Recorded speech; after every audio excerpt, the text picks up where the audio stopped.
Hey guys, tonight we're slipping through time to a place where sand gets everywhere.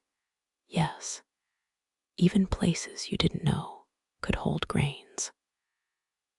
Picture this: Cairo's labyrinthine markets under a moon so bright, it's like the sun's jealous cousin decided to crash the night shift. You've traded your Netflix account for a camel, and honestly, you probably won't survive the haggling. So, before you get comfortable, take a moment to like the video and subscribe. But only if you genuinely enjoy what I do here. Drop a comment with your location and local time. I'll shout out my favorite 5 during the next upload. Now, dim the lights. Maybe turn on a fan for that soft background hum. And let's ease into tonight's journey together. You creep down a twisting alley, ankles deep in dust, that's seen 30 dynasties come and go. Rosewater hangs in the air like liquid jewelry. Silk traders glide past, their robes hissing against cobblestones worn smooth by 1,000 years of sandals. Underfoot, constellations chiseled into stone glow faintly. Fatimid-era star maps guiding night travelers. A merchant thrusts a clay jar under your nose, cinnamon and something muskier. From the tomb of an Egyptian king's favorite perfumer, he insists. Here's a fun fact. Cleopatra once imported Arabian spices through these very streets, her ships arriving every flood season.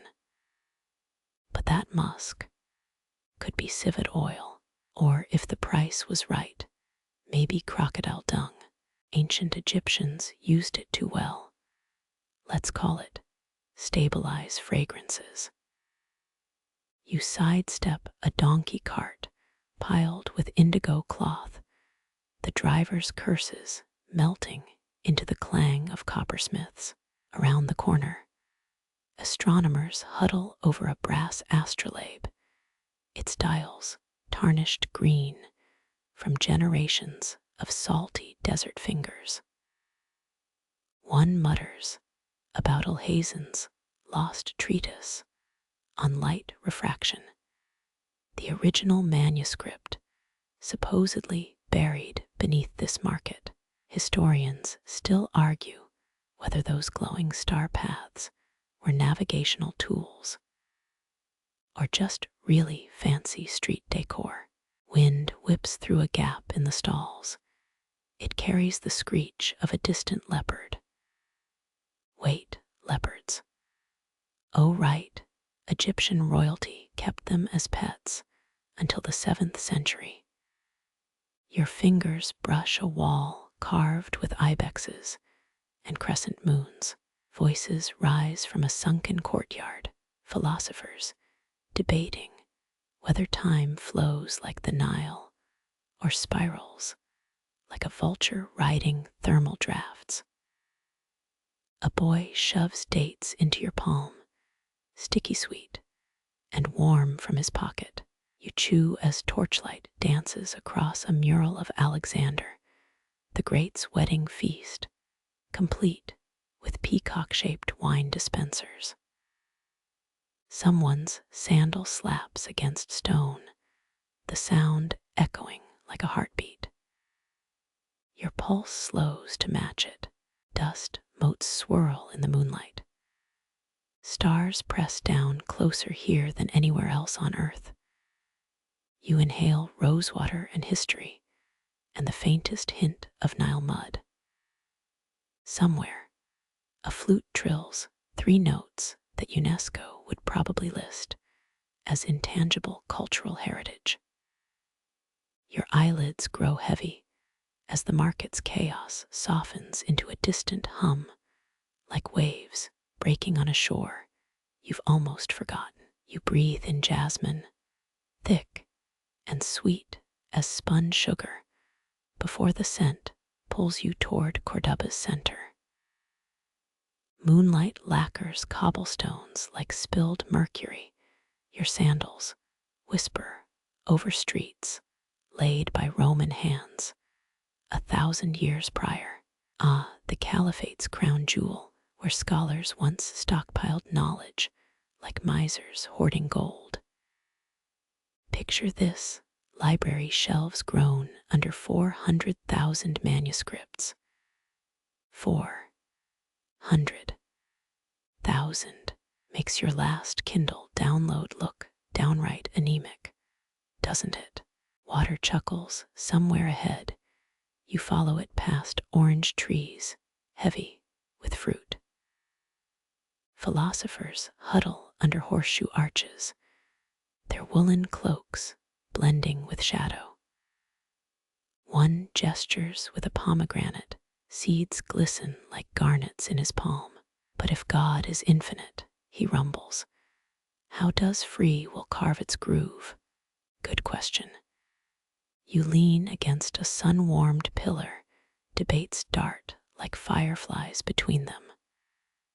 Astronomy, medicine, whether figs or dates, make better metaphors for the soul.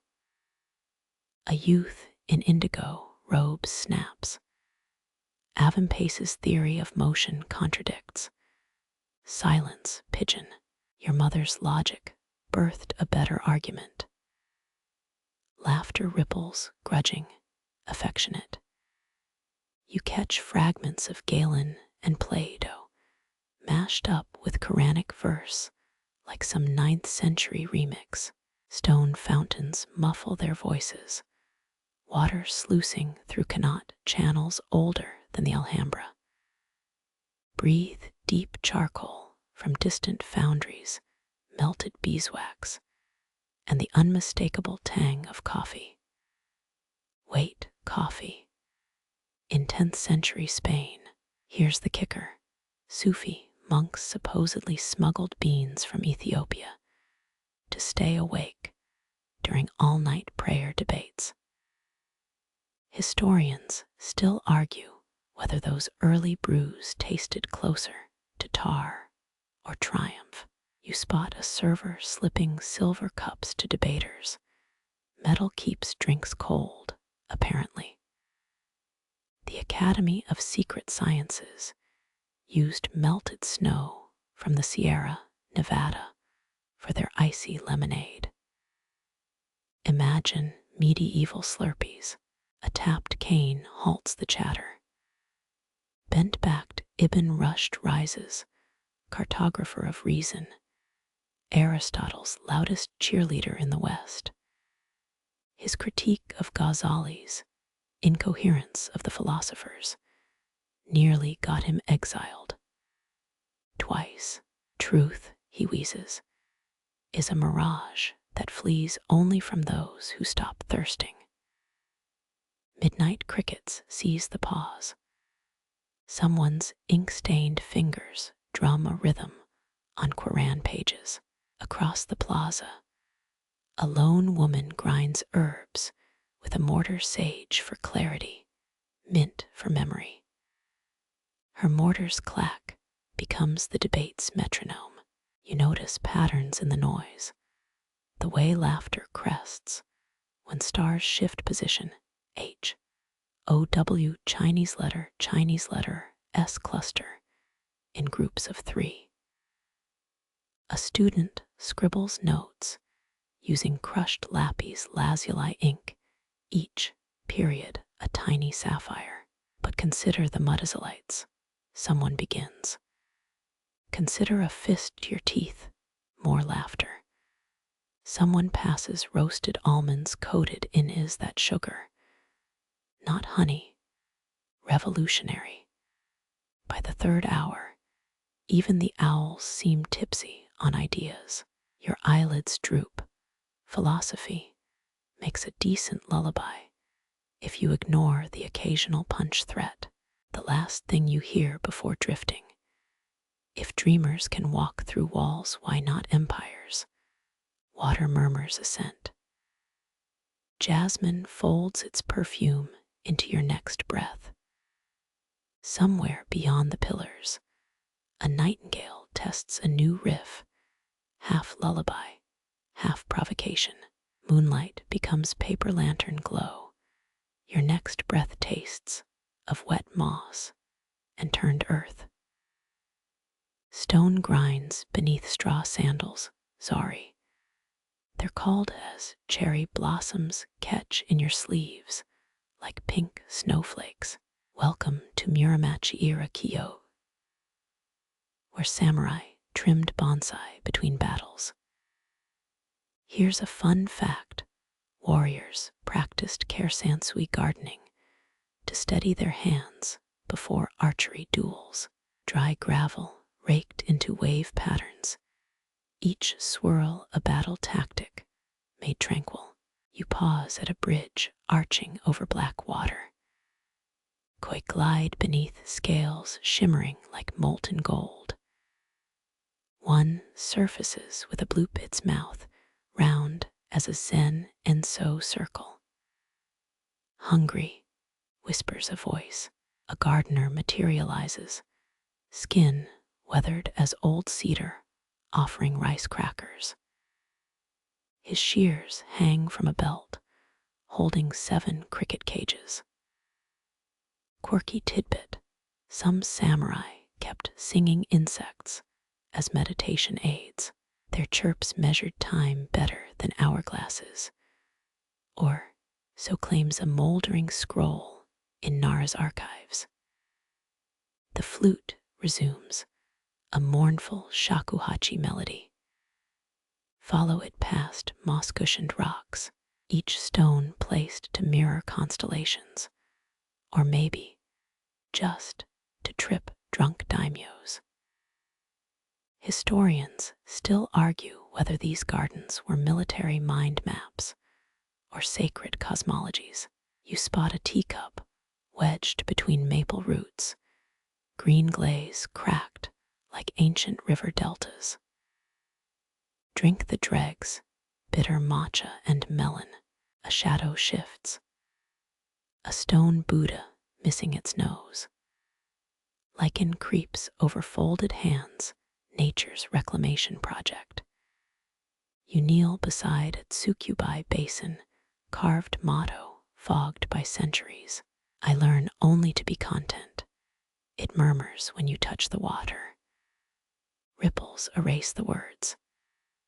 Wind riffles bamboo, shishiodoshi tubes clack like wooden ghosts. The scared ear device worked too well. A lone buck stares you down. Antlers tangled with ivy. Move along, Macbeth, you mutter. It sneezes and vanishes. The path narrows. Lanterns dim. Now the flute's behind you or ahead. Trick acoustics.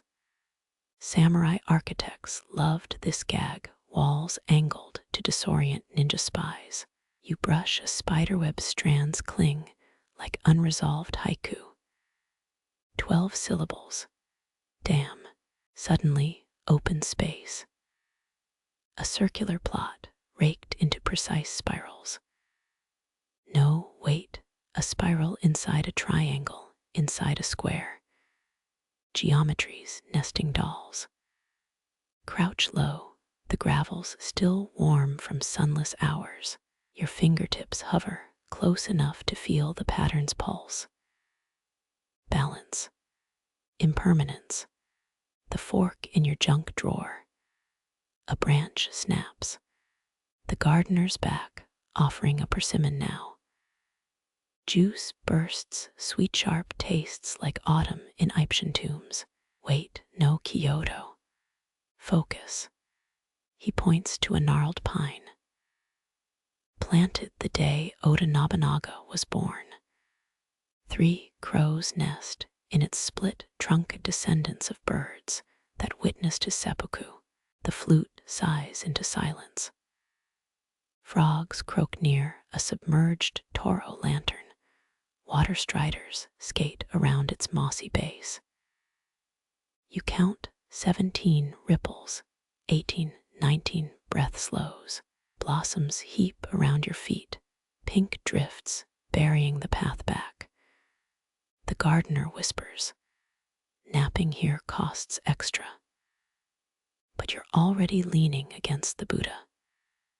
Cicadas thrum a lullaby older than katana steel. Somewhere beyond the wall, a cherry petal lands on a sleeping carp, both dreaming of samurai or maybe breakfast. Your last thought, do they rake fish ponds too?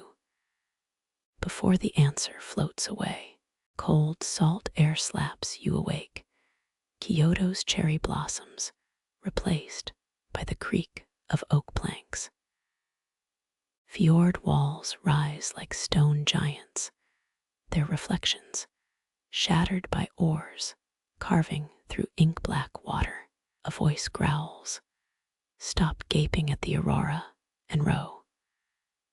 You grab an oar handle sticky with pine tar. It smells like a lumberjack's campfire. Historical nugget: Vikings navigated using sunstone crystals that polarized light, which explains the fist-sized quartz dangling from the helmsman's neck. Your breath mists in time with the rowing chant. Haer hymna smither, here, creator of heaven. Each dip of oars syncs with the aurora's ripple, a cosmic drumbeat guiding you past icebergs groaning like monks in a frozen choir. One berg drifts close, its underbelly carved into arches by waves.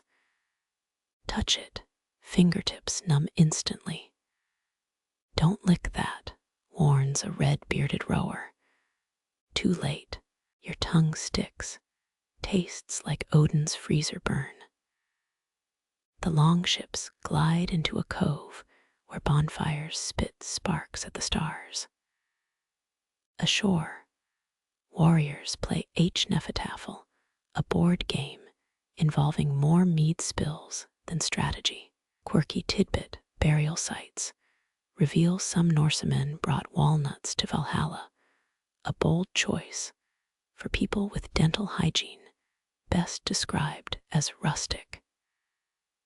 You're handed a horn of something murky. Sip it, fermented cloudberries, and regret. A shadow passes overhead, Mercury. NOA raven. It croaks twice before veering west. The crew explodes into activity, sails unfurling like dragon wings.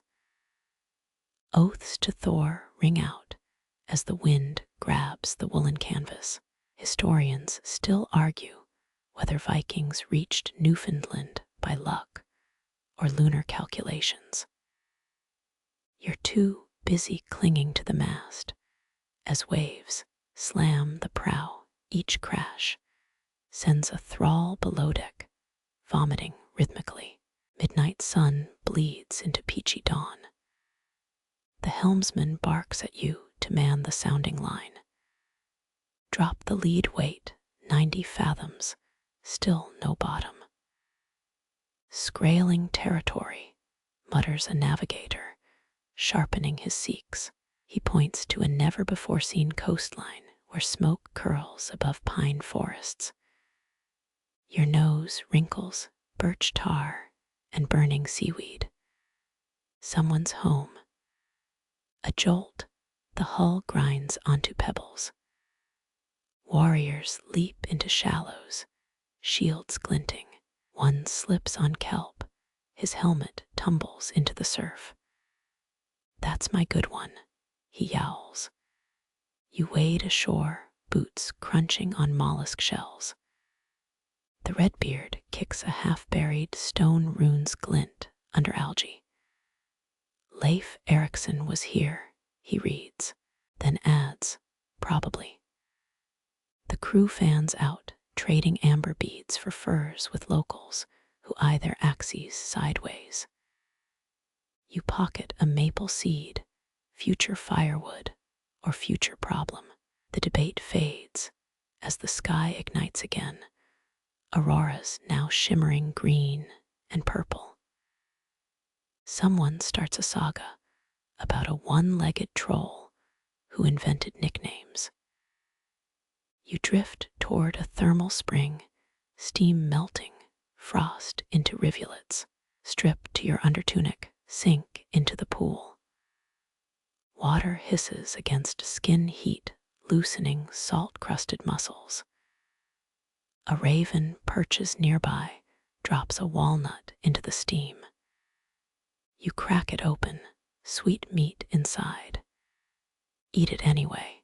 Drums echo from the ship's time to depart. Back on board, the crew unfurls a sail patched with polar bear pelts. The wind picks up waves cresting like white-maned horses. Storm clouds gather, then scatter as Thor's laughter. Stars emerge, the Big Dipper tipped sideways. The helmsman adjusts the Sunstone, its glow guiding you toward the next unknowable shore. Your eyelids droop, dreams merging whale songs with the oar's creak. A raven tugs your hair, its beak coated in fermented berry residue.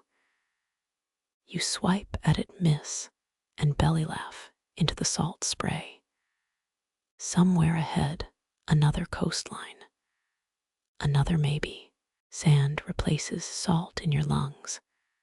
1,000 prickling grains where ocean spray once stung. Camel bells drag you forward, their bronze clangs warped by heat haze into ghostly wind chimes. Shadows stretch like taffy across dunes. Your boots leave trails even the scorpions avoid.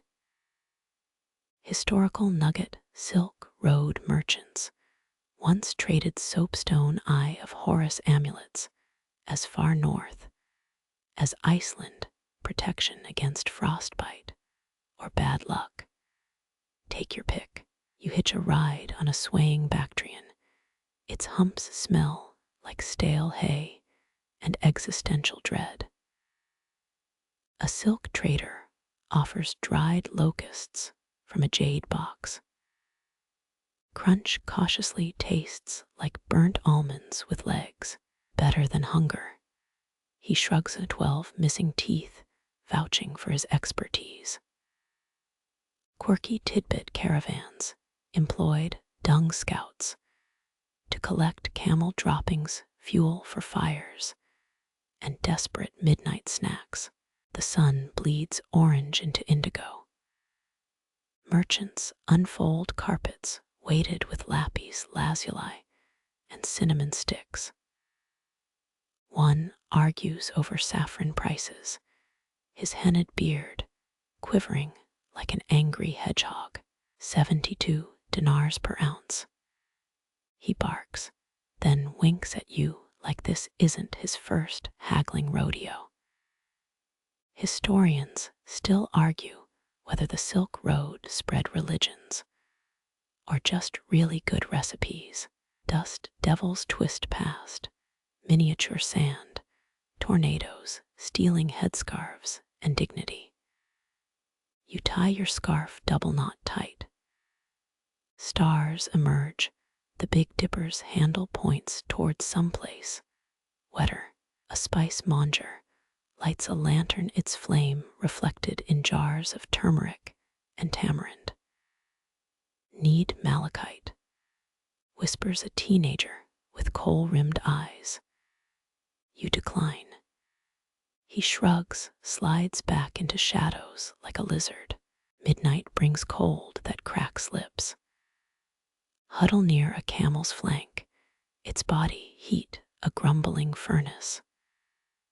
Someone passes a skin of fermented mare's milk. Sip, it bites back. The caravan master sings a Uzbek lullaby off-key, but soothing. A guard nearby sharpens his scimitar, steel hisses like a disapproving cat. Dawn arrives with a punch of apricot light. The Bactrian spits green goop onto your boot. Good luck in Kashgar, insists the trader. You peel off the slime, find a coin-sized turquoise underneath. Keep it. The horizon shivers. Battlements of Oasis Town materialize. Date palms wave skeletal greetings. Guards in mismatched armor demand silks for tolls, settle for 2 silver earrings and a jade hairpin. Inside the gates, rosewater fountains and the reek of overworked donkeys. A tea shop beckons with pistachio-stuffed pastries. Bite in honey drips onto fingers. The proprietor leans close. Ever seen a Sogdian whirl dance? He nods toward a curtained alcove, cymbals clash. A dancer's coins shimmer, her hips defy physics and local decency laws. Dust motes swirl in sunlight shafts. You trade the turquoise for a vial of attar. Its jasmine scent clings like a lover's promise. Outside, camels bellow. Caravan reassembles. The debate fades, your canteen refilled, your pockets lighter. Heat rises in visible waves. A sand fox darts past, vanishes. The dunes ahead fold into themselves like origamo. Someone hums a tune from 3 empires ago. You hum along. The horizon yawns. Another 40 miles to shade. Another maybe. Sand still grits your teeth when Kyoto's drizzle finds you, cold needles pricking through silk robes. Paper lanterns bob ahead, their glow pooled on moss like spilled honey. Follow them. Bamboo groves hiss, leaves scratching gossip about your dusty boots. A stone path rises, each slab worn smooth by 7 centuries of slippered feet. Tea masters here perfected matcha rituals 900 years back. Powdered green leaves, whisked into froth, so thick it could float a coin. Historians still argue whether samurai designed rock gardens to focus the mind, or just really hated weeding. Your knees meet tatami matting, brittle reeds crackling like static electricity. A tea master bows his iron-gray hair secured by bamboo pins. He folds linen 13 times. Exactly. Kyoto's got rules. The bowl he offers has a crack spiderwebbing its rim, repaired with gold lacquer. Wabai sabai, he murmurs. You pretend to know what that means. Steam curls up, it smells like cut grass and existential clarity. First sip punches your tongue bitter. Second sip a sweetness hiding in the aftertaste. His whisk moves faster than a hummingbird's heartbeat. You half expect it to explode into a cloud of Zen confetti. Outside, a gardener rakes gravel into waves. His bamboo broom scritches like a nervous poet sharpening a quill. The gravel's pattern swirls like frozen dunes. But here, the sand obeys. Someone hung a paper lantern too close to a maple branch, its rim singed black. The master tuts. Kyoto forgives nothing. Dusk drops like a weighted silk curtain. Lanterns bloom brighter, candlelight bleeding through characters you can't read. A geisha glides past, her kimono's embroidered cranes seeming to flap in the flicker.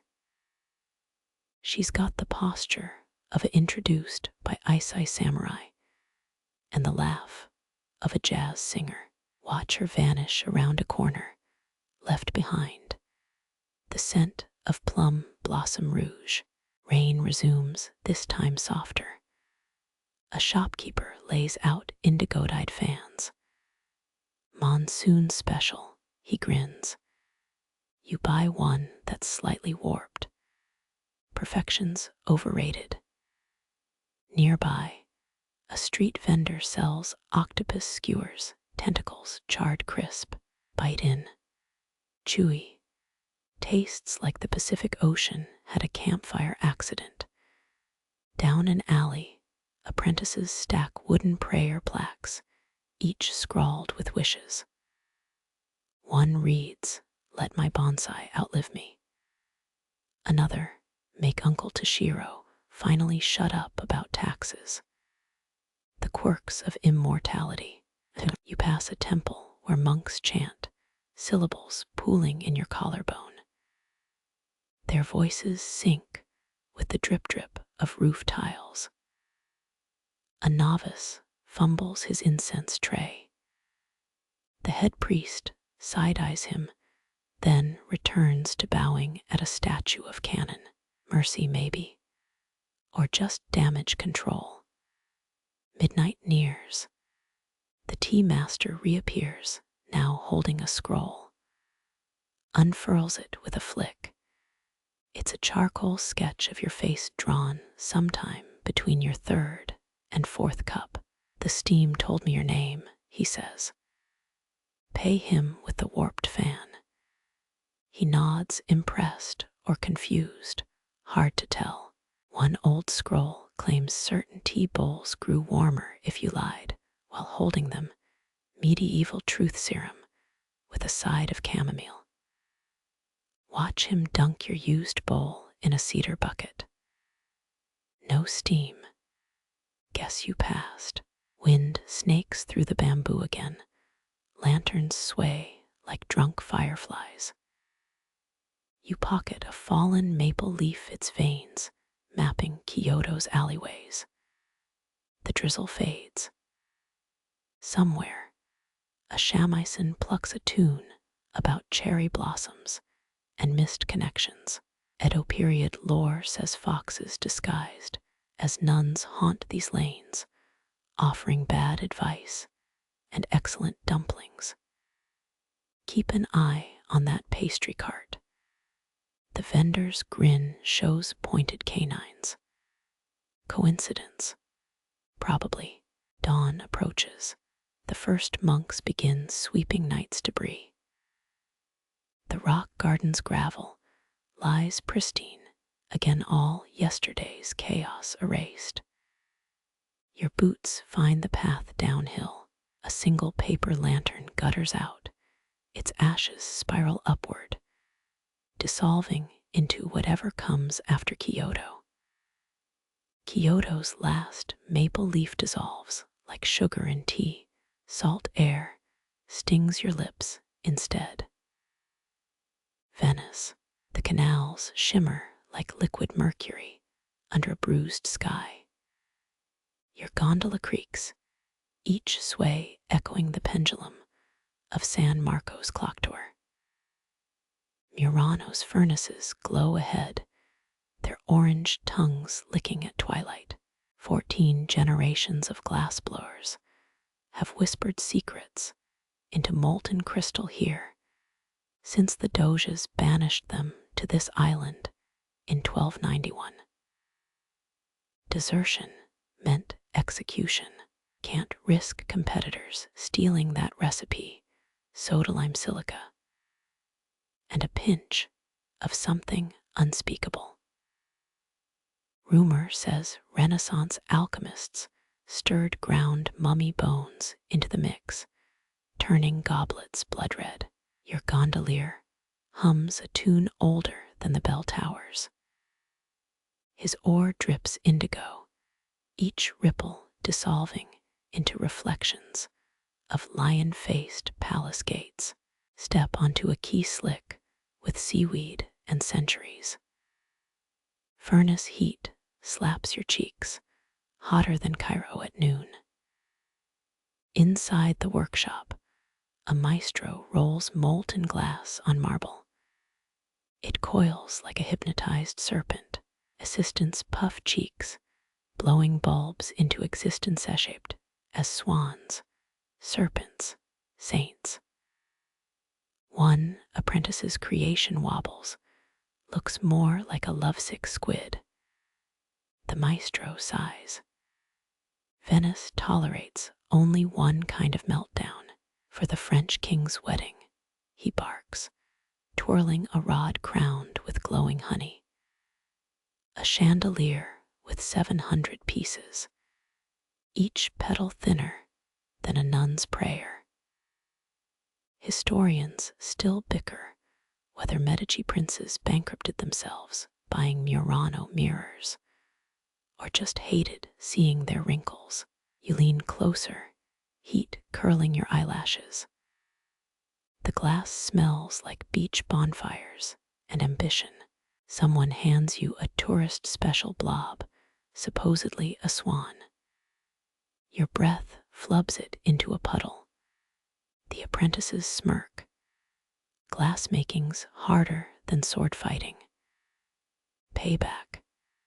Buy a necklace of dragon tears, beads supposedly salvaged from shipwrecks, probably just last week's rejects. Sunset bleeds into the canals. Gondolas morph into shadow puppets.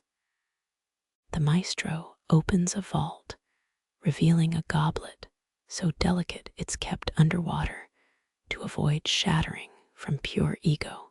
From the Byzantine emperor's lost fleet, he lies smoothly. His wink says he knows you know, forges dim as stars emerge. Workers chug wine from corked phials. Venetian OSHA would have had a field day. A stray cat drags a failed glass fish across the floor. Outside, a street vendor roasts chestnuts in a barrel lined with Murano shards, toxic sparkles mingling with smoke. You eat one anyway. Crunchy. Tastes like bad decisions and crushed rubies. Moonlight turns the lagoon into a black mirror. A lone gondolier glides past, singing about doomed lovers and the correct way to polish marble. His voice bounces off palaces, leaning like gossipy ants. Under the Rialto Bridge, a guardsman naps, his pike stabbed into a mound of fossilized oyster shells. Dawn's first blush stains the workshops, the chandeliers packed in wool and hubris ready for its voyage. The maestro slips you a bead, scorching your palm. 15th century, he says. It's warm. You pocket incognito. No one needs to know it's still cooling. Murano's bells toll 7. A milk boat clinks past, jugs fogged with dawn's breath. The last furnace sputters, ashes swirl into the shape of a lion, then dissolve like all empires must. You never learned to blow glass, but you'll leave expert at stealing fragments. Venice's glass dust clings to your sandals as you ascend, air thinning with each step. Andes wind carves through woolen robes like it's late for a celestial appointment. Moss-slick stairs coil upward, each groove worn by llama hooves and bare priestly feet.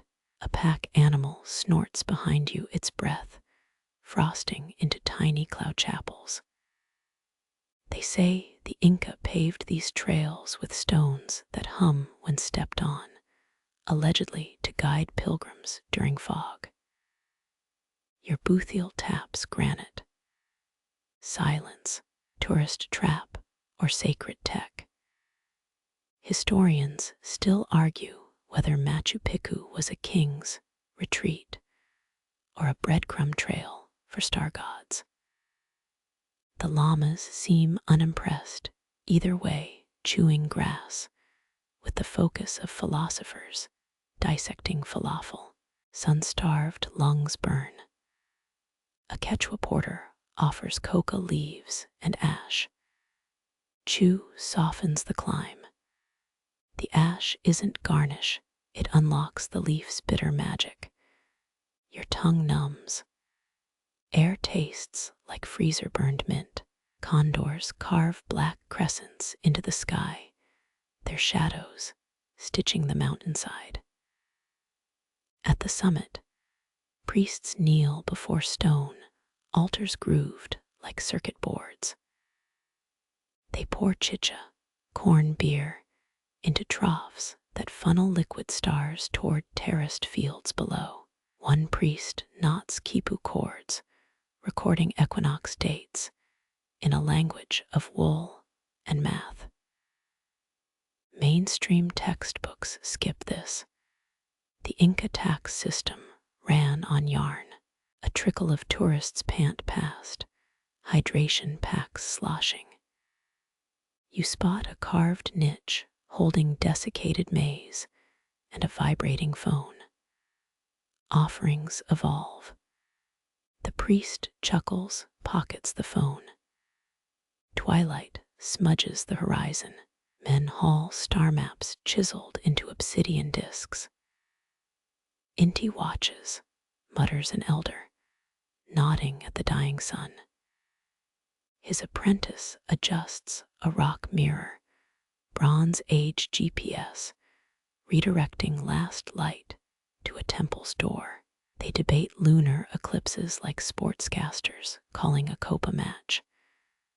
Cold bites harder. You're handed a clay cup frothing with chicha. Fermented, but sacred microbes beat Venetian wine. The first sip tastes like damp socks, the third like liquid astronomy. Torches flicker awake, flames mirrored in quartz veins. Night's spreadsheet unveils. Priests trace Orion's belt with swaying staffs, chanting numbers older than zero. Their breath sinks to condor wing beats, a duet for throat singers and nebulas. Dawn arrives without fanfare. A priestess grinds meteorite dust into paste, war paint against evil spirits. Try, she urges. It sparkles like Murano's toxic glitter. You decline. Some bad decisions should stay in Venice. The trek down feels shorter. Or maybe the coca's talking. Porters fold altars, wool blankets, threads humming with stories of drought and comet strikes. A llama spits. You sympathize. Rain whispers through ruins as you reach the valley. Your sandals disintegrate, Venetian glass beads scattering like misplaced stars. The porter winks. Next time, wear boots. Your sandals crunch over Isfahan's courtyard gravel each step, releasing buried rose oil. Sunset stains the marble pink. Astronomers kneel around brass instruments, their shadows stretching into the 20-pointed star beneath your feet. A breeze carries saffron and pigeon feathers. One scholar adjusts an astrolabe's fretted reedy, Venus, glinting through its pierced metal skin. This palace had AC before AC, you mutter. No one laughs. It's true, Persian engineers pumped rosewater through clay pipes to chill summer air. The system's bones still rattle underfoot. Mainstream history credits Edison for everything, but here math birthed comfort. A tray clinks. A servant offers sherbet floating with candied violets. You decline last time. It tasted like perfume. He shrugs, feeding a treat to a tilework griffin. Its mosaic eye glows amber. Night thickens. Scholars argue over star tables, copied from Jagmini's Zij, medieval Persian almanacs, predicting planetary dances. He miscalculated Mercury's wobble, snaps a white-bearded man. His rival, a woman stitching constellations into silk counters. His errors birthed calculus's grandfather. Historians still debate whether Sufi poets snuck code into astronomer blueprints. You're too busy eyeing the astrolabe's gears. Rose petals rain from a hidden duct. The woman catches one on her astrolabe's pin, aligning it with Polaris. Poetry and math need the same muscles. Try. You squint through the sighting plate. Stars click into engraved coordinates, north, south, the void between. A teen scholar drops a scroll. Diagrams unfurl geometric proofs entangled with roomy verses. The moon's phases match my grandma's coal measurements, he insists. The elder groans. You pocket a fallen petal, potential bookmark, or future confetti. Spotlights blaze. A tour group invades, selfie sticks jousting with astrolabes. It's like a giant swatch. Someone yelps. The scholars freeze. The silk-stitching woman whispers, influencers, worse than Mongols. You snort, rosewater goes up your nose. Deep breath. The air here weighs 3 eras at once. Sweat from turbaned scribes. Ozone from overloaded phone batteries. Bergamot from a merchant arguing over never-fired brick prices. A clockwork globe spins near the fountain. Its continents guiltily Eurocentric. Shadows shift. The white-bearded scholar guides your hand to turn the astrolabe's alidade. Feel the gears. Ibn al-Shatir's design, Copernicus maybe stole it. You wobble the pointer. Venus winks through Scorpio. The stars feel closer here. Or maybe it's the tile dome's acoustics bending perspective. Dawn bleeds through lattice screens. Astronomers fold their star charts, crimson ink bleeding into indigo paper. Rain starts rare for Isfahan, drops pearl on marble, smudging chalked equations. The servant reappears, shaking his head. Perfect viewing weather ruined. You disagree. Wet roses smell like the sky apologizing. Tourists flee. The scholars linger. One tunes a sun tour, its hammers tapping a rhythm older than clocks. Another unwraps Fallowday, the saffron ice melting into constellation soup. You're handed a copper cup. The first sip tastes like numbers, the second like forgotten poetry. East Gate creaks open. Dawn pilgrims arrive, feet dusty from Yazd's salt deserts. They lay quince blossoms on Ibn Sina's sundial. The silk-stitching woman nods approval. Persians vote for genius with fruit. A worthy system, better than Yelp reviews. Footsteps echo off the dome. The scholars disperse. You linger, tracing the courtyard's zodiac band with your toe.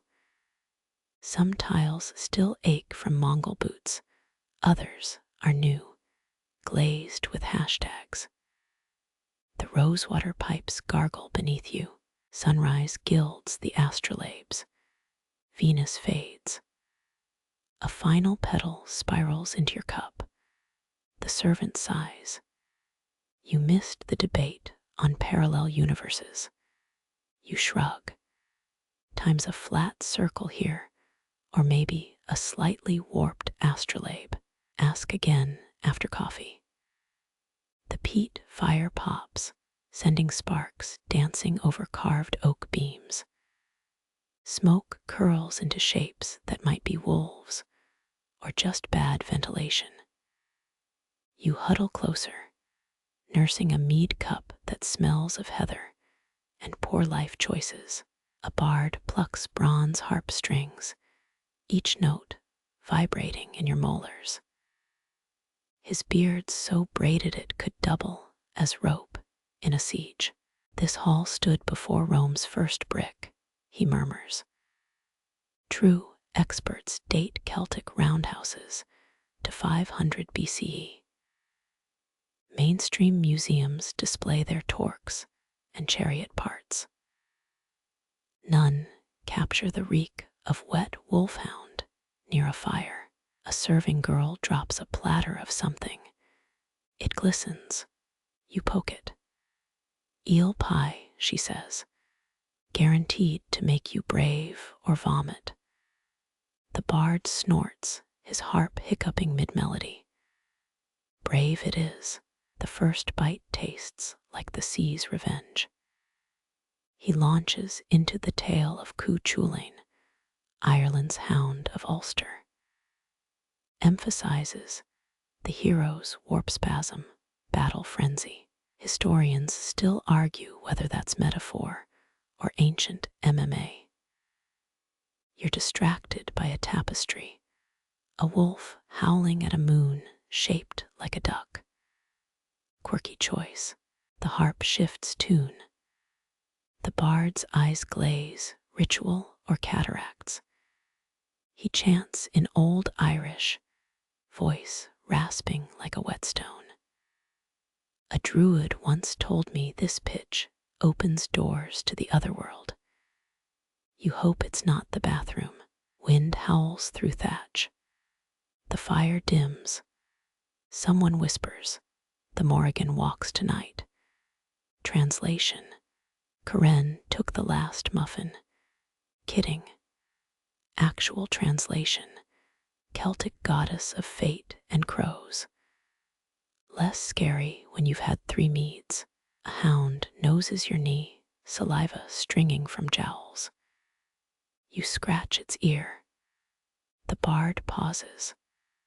That's descendant of Cú Chulainn's own, more likely descendant of something that licked Roman graffiti. You nod solemnly. Mead kicks in. The walls ripple, carved spirals now spin. A druid in moth-eaten robes offers you a mushroom tart. For visions, he croaks. Scholars debate whether Celts used psychedelics in rites. You decline. He eats it himself and stares at the rafters. Snow batters the door. The bard throttles his harp into a lullaby. A chieftain's ghost supposedly haunts this hall, licks leftover mead from cups. You hide your drink. Dawn bleeds through smoke holes. The bard slumps, snoring into his harp. The hound gnaws a bone engraved with Ogham script, maybe a love poem or shopping list. You pocket a fallen oak leaf. Souvenir or future bookmark. Outside, the cliff path gleams with frost. And is that a wolf print? Salt wind slaps your face. The bard's final riddle echoes. What's always hungry, but never eats? A fire, obviously. Or student debt. Your boots crunch through crusted snow, each step punching through a layer of vanity. Thin air stings like 1,000 tiny paper cuts. You claw up a slope where prayer flags snap like wet laundry. Their faded blues and reds whip the wind into Sanskrit syllables. A monk in maroon robes spins a copper prayer wheel. Its hollow clack syncs with your heartbeat. Cora, he says, without looking up. Pilgrims have circled this peak for centuries, returning scrolls to monasteries after each lap. Mainstream guides call it spiritual exercise. Your lungs call it cosmic spite. Frost etches fractal patterns on every rock nature's lace doilies. Dusk paints Everest's summit watermelon pink. The monk gestures to a stone hut clinging to the cliff. Inside smells of burnt yak butter and existential doubt.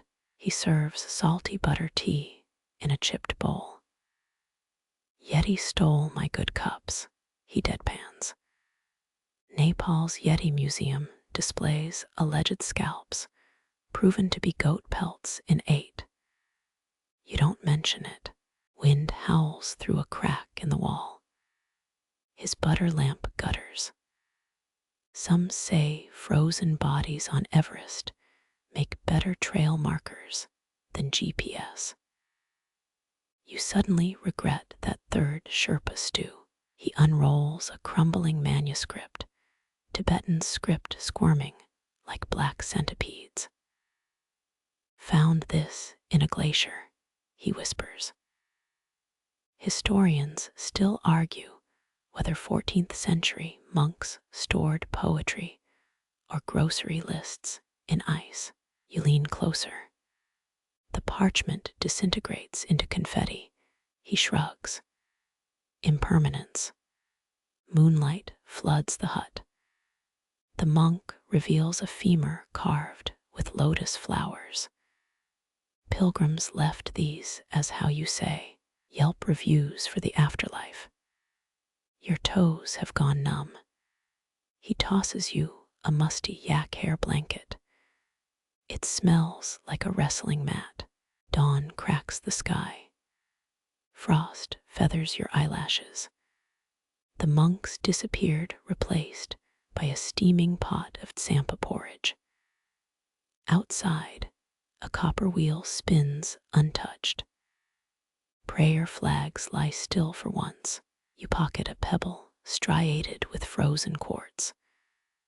Souvenir or future paperweight. The descent hurts worse. A raven croaks from a cairn. Some claim they're reincarnated climbers still complaining about the Wi-Fi. Your knees scream obscenities with every switchback. Oxygen deprivation makes the valley below ripple like a mirage. Or is that a shadow flickers behind a boulder? Too tall for a goat, too wide for a human. The monk's voice echoes in your throbbing skull. Yetis hate selfie sticks. You keep walking. Ancient staircases materialize under melting snow, chiseled by a kingdom lost to China's cultural revolution. Their histories crumble faster than the steps. Wind gusts snatch your breath mid-exhale. Your stolen prayer wheel pebble feels heavier. Sunset bleeds across the sky. The trailhead's tea shack appears crooked as a politician's smile. A Sherpa laughs at your frostbit nose. Next time, try K2. More Yetis, fewer tourists. You order black tea. It arrives with a cookie shaped like a mountain. Stars emerge like pinpricks in a cosmic dartboard. The shack's radio crackles with a Bollywood tune. Everest's outline slices the horizon, a serrated blade against indigo. Your fingers thaw around the chipped mug. Somewhere above, a copper wheel clanks. A flag whips free, its prayers dissolved into the jet stream. Your fingers graze a manuscript's cracked leather spine, centuries of Saharan dust, cascading like powdered gold. Timbuktu's desert air clings to your throat, part cinnamon, part baked earth. Shadows pool under cedar shelves, stacked with 12,000 manuscripts. Mainstream scholars call this the African Alexandria. Your nose disagrees. Nothing here smells like Mediterranean sea salt. A scribe in faded indigo robes dips a reed pen. His inkwell's made from a hollowed crocodile foot, quirkier than your college coffee mug. Salt traders carried these texts from Baghdad to Bamako, he murmurs. The nib scratches across parchment, Arabic script curling like smoke from a Tuareg campfire. Historians still argue whether nobles hid these tomes from Moroccan invaders or just monsoon season. Lamplight reveals diagrams of Mercury's orbit beside medicinal herb lists. One margin shows a giraffe with crescent moon spots, labeled spotted camel of the Sudan. You stifle a snort. The scribe arches an eyebrow. You think our ancestors couldn't draw. Heat wafts through latticed windows. A goat sneezes in the courtyard. 14th century Mali Empire astronomers track this desert sun, same one roasting your scalp right now. Your water skins down to warm dregs. Worth it. The manuscript beneath your palms details Songhai trade routes for ostrich feathers.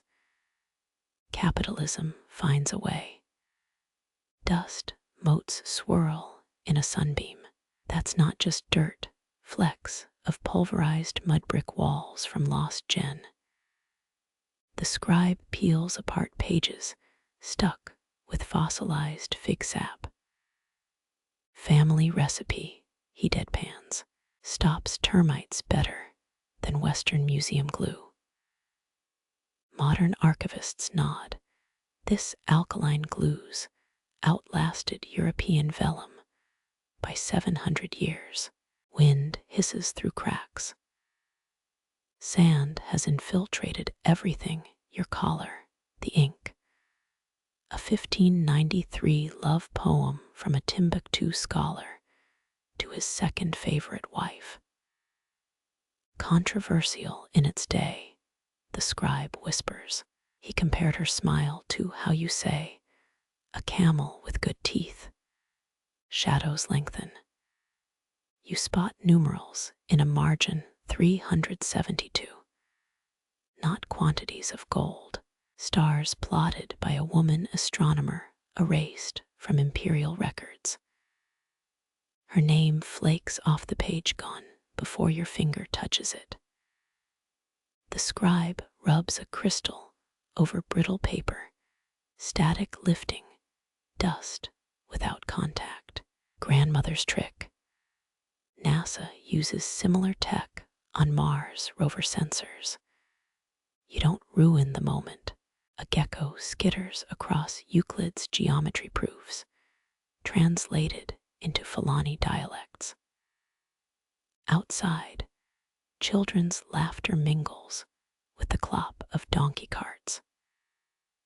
Same sounds Mansa Musa's librarians heard while shelving treatises on monsoon winds and hernia surgeries. Your guidebook claims Timbuktu's glory faded. These ink-stained hands, copying medical texts by oil lamp disagree. Twilight stains the courtyard ochre. The scribe washes his pen in a bowl of millet beer, sterilizes the tip, he explains. Your Starbucks habit feels pedestrian. He offers a date stuffed with almond paste, sweet grit between your molars. Night falls like a dropped curtain. The scribe lights a mustard oil lamp. Flames dance across a map showing Timbuktu as the world's belly button. Australia's absent. Antarctica's a coffee stain. You trace the Niger River's looping path, Cartographers read pen, trembling at some long-ago mosquito bite. Crickets replace market haggling. The scribe unrolls a scroll sealed with beeswax, accounts from a 1612 expedition bringing Timbuktu's manuscripts to Albuquerque. A parsing error, or proof of transatlantic trade before Columbus. He rerolls it before you can snap a photo. Dawn leaks through shutters. You've ingested a library's worth of dust. The scribe sleeps curled around an anthology of camel-breeding sonnets. You pocket one crumb of ochre pigment, Timbuktu's golden age condensed into a grain of sand. Outside, a sandstorm paints the sky the color of aged parchment. Somewhere, a camel sneezes. You swear it sounds like Kindle. Your knees sink into reed mats as Tenochtitlan's canals kiss the dawn water lilies parting for canoes stacked with scarlet chilies. A heron freezes, daggerbeak poised above silver-scale thrash, then strikes. Breakfast sorted. Remember Timbuktu's termite-proof glue. These floating gardens use better engineering, chinempa plots woven from willow roots and lake mud, buoyant enough to grow maize where jaguar gods once napped. Mainstream historians love their crop yields, but you spot priests in feather cloaks burying jade figurines under squash vines. Fertilizer or offerings? Why not both? Cacao pods crack open nearby, their wet sigh drowned by a tortilla vendor's grindstone. The scent hits like a thrown brick. Roasted corn, smoked peppers, honeyed amaranth. Your stomach growls. A trader tosses you a tamale wrapped in corn husk. Payment. 5 cocoa beans clink into his palm. Currency here smells better than Bitcoin. Canoes carve through mist, their hulls scraping against ahujot saplings. Farmers knee-deep in mud sing, work songs older than aqueducts. One lyric mentions a corn god who moonlighted as a stand-up comedian. Historians still argue whether that's mistranslation or proof. The Aztecs roasted their deities as hard as their chilies. Sunlight glints off obsidian blades in a passing warrior's belt. His sandals squelch with each step, courtesy of the lake bottoms, chinempa special, mud facial. You mimic his wide stance. Balance improves, so does your appreciation for non-slip sandals. A child skips past with a basket of duck eggs, each shell painted with glyphs. They hatch smarter that way, her mother insists. Your skepticism wilts under the kid's 1,000-watt grin. Later, you'll question if sleep deprivation's making you hallucinate. Poultry-based pedagogy. Shouts echo from the main plaza. Priests hauling sacks of Huitlacoche fungus, corn smut, delicacy, or ritual psychedelic. Depends who you ask. The heap smells like truffles mistook for a gym bag. Your nose wrinkles. A passing noblewoman stifles a laugh, her jade earrings carved into tiny shrimp. Status symbols here skew aquatic. Midday heat warps the causeway. You ditch sandals to wade through tepid water. Squishy misery. Then your toe nudges something smooth. A pottery shard shows a monkey god sipping pulque. Quirky archaeologists swear these comic strips predate Mesoamerican writing. You pocket it. Future use problem. Bloodflower petals rain from a priest's censer, each ember landing, hiss first in the canal. Steam curls into jaguar-faced clouds. Sacrivial. Spa day. The answers scratched into a bark paper codex, 2 docks over. You're too busy dodging. A canoe piled with squawking turkeys to check. Ducks paddle past floating cages of axolotls, their frilly gills fluttering like underwater chandeliers. Someone's grandma sells candied ones on sticks. You decline, politely 3 times. She switches to roasted grasshoppers. The caramel glaze almost sells you. Almost. Shadows stretch. Fishermen cast nets in syncopated throws, their rhythm older than the city itself. One hauls pure silver tilapia. The next, a waterlogged drum carved with Tezcatlipoca's face. The crew debates returning it to the temple or using it as a beer cooler. Democracy in action. Twilight turns canals to liquid mercury.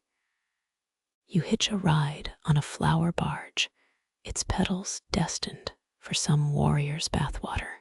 Vanity crosses cultures. The boatman hums a ballad about a lovesick volcano. Spoiler, it ends in ash. Fireflies blink above still water. You swear they're forming the constellation Orion. Locals call it Citlocalotl, the scorpion. Same stars, different stories. Your map app's useless here. A good sign. Stars multiply. The air thickens with copal incense and burnt honey. Somewhere, a conch shell wails. Somewhere closer, your stomach answers. Time to trade that pottery shard for chocolate. The night market's just getting started, and you've got 5 cocoa beans burning a hole in your pouch. Candle smoke stings your eyes before light does. 27 beeswax tapers halo a ceiling choked with gold. Each tiles a pixel. 8th century Instagram. Your fingertip brushes a saint's sandal, the tesserae still sharp enough to nick skin. Hagia Sophia's architects mixed crushed glass into plaster for this glitter. Spa treatment for sanctity. 14 chandeliers sway. Not a single drip hits the marble. Physics or miracle. A nun winks as she refills oil lamps. The answer's classified. You pivot. Christ Pantocrator glares down, his right hand raised in blessing, or mid-facepalm. Historians still argue whether the mosaic's asymmetrical eyes depict divine omniscience, or a craftsman's lazy afternoon. The left pupils definitely judging your life choices. Your sandal scuffs a floor panel, purple porphyry, quarried from a single Egyptian mountain the Byzantines called Mon's Madness, after 300 slaves died mining it. Imperial Dakers, a cutthroat biz, chanting swells. Priests shuffle past in brocade, so stiff it could stop arrows. One's beard braided with silver thread, the original Bluetooth earpiece. You catch Latin, Greek, and something that sounds suspiciously like a recipe for fermented fish sauce. Up close, the Virgin Mary's robe shimmers with 94,000 gold leaf scraps. Quirky restorers found 12th century graffiti underneath. The Ranacos was here, bad at tesserae, great at wine. Career goals, a hidden alcove reeks of myrrh. Mosaics here show Emperor Justinian clutching a bowl of grapes. Bowling ball, no plaque. Docents avoid eye contact. The church's original, no comment. Your elbow knocks a mosaic of St. Demetrius. His spear wobbles. 3 priests lunge to steady it, liturgy abandoned for art preservation. Even saints need handlers.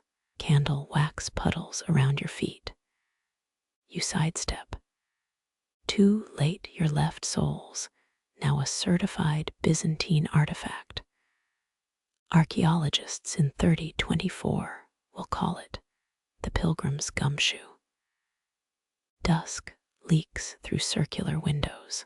Each beam ignites a different saint. Michael's sword flames up. Gabriel's lily glows nuclear white.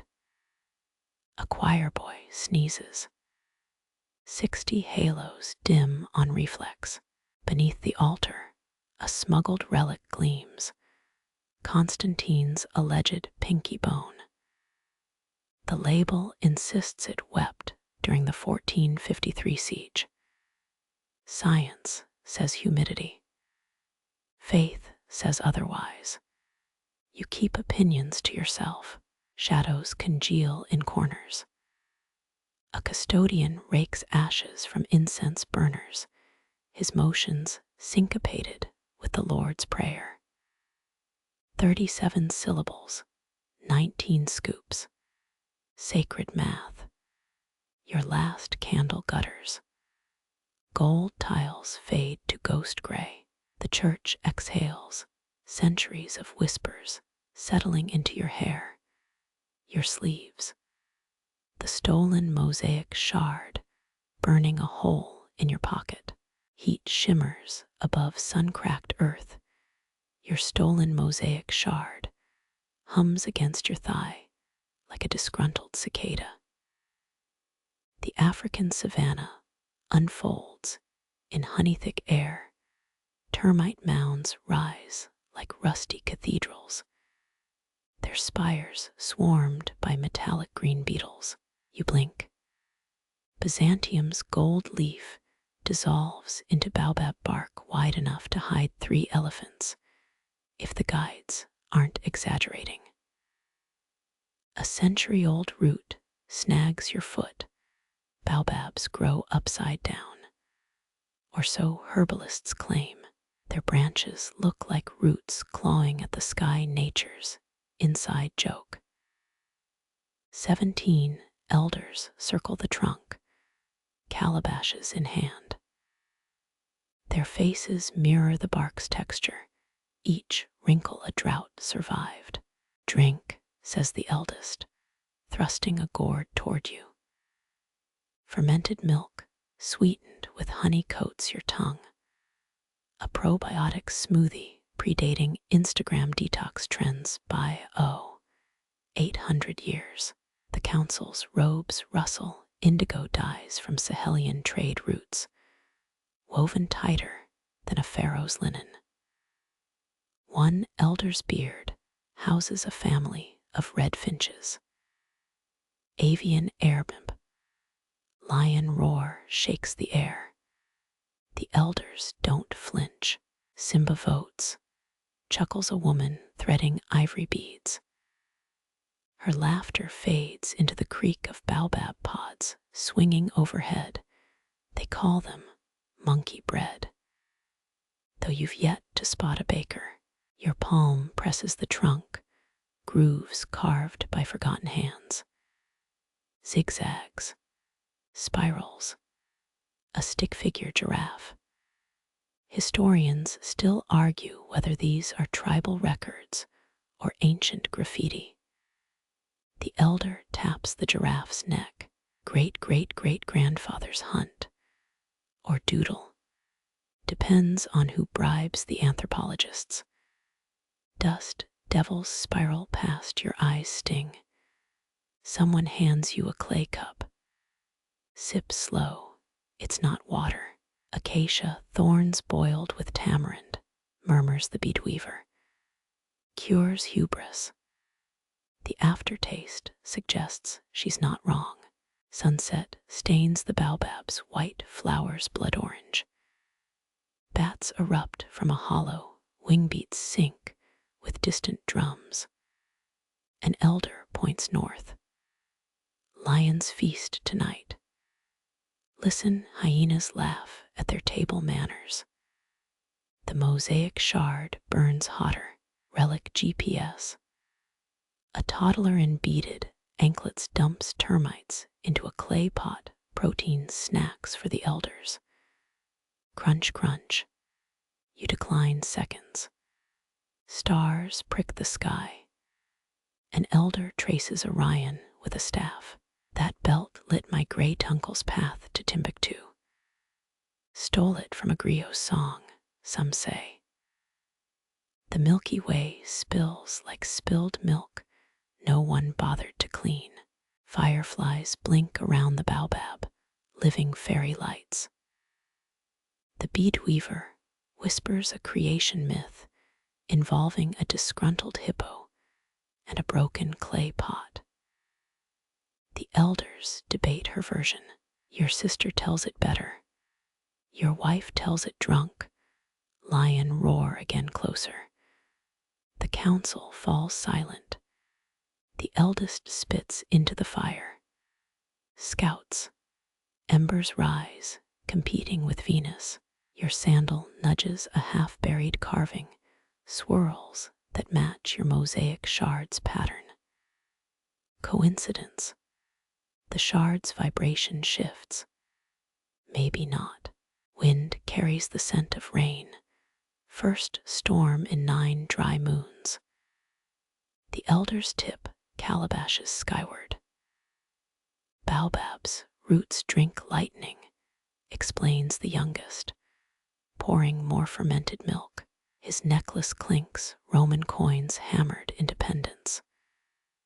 Mediterranean GDP repurposed. Crickets swarm as the fire dies. An elder offers you a hyena tooth pendant for courage or comedy.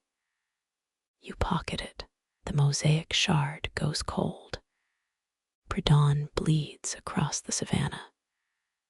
The council disperses, indigo robes staining the horizon. Only the beadweaver remains. She plucks a baobab flower, tucks it behind your ear. Next time, bring better souvenirs. Lion roar shakes the tree, one final editorial comment.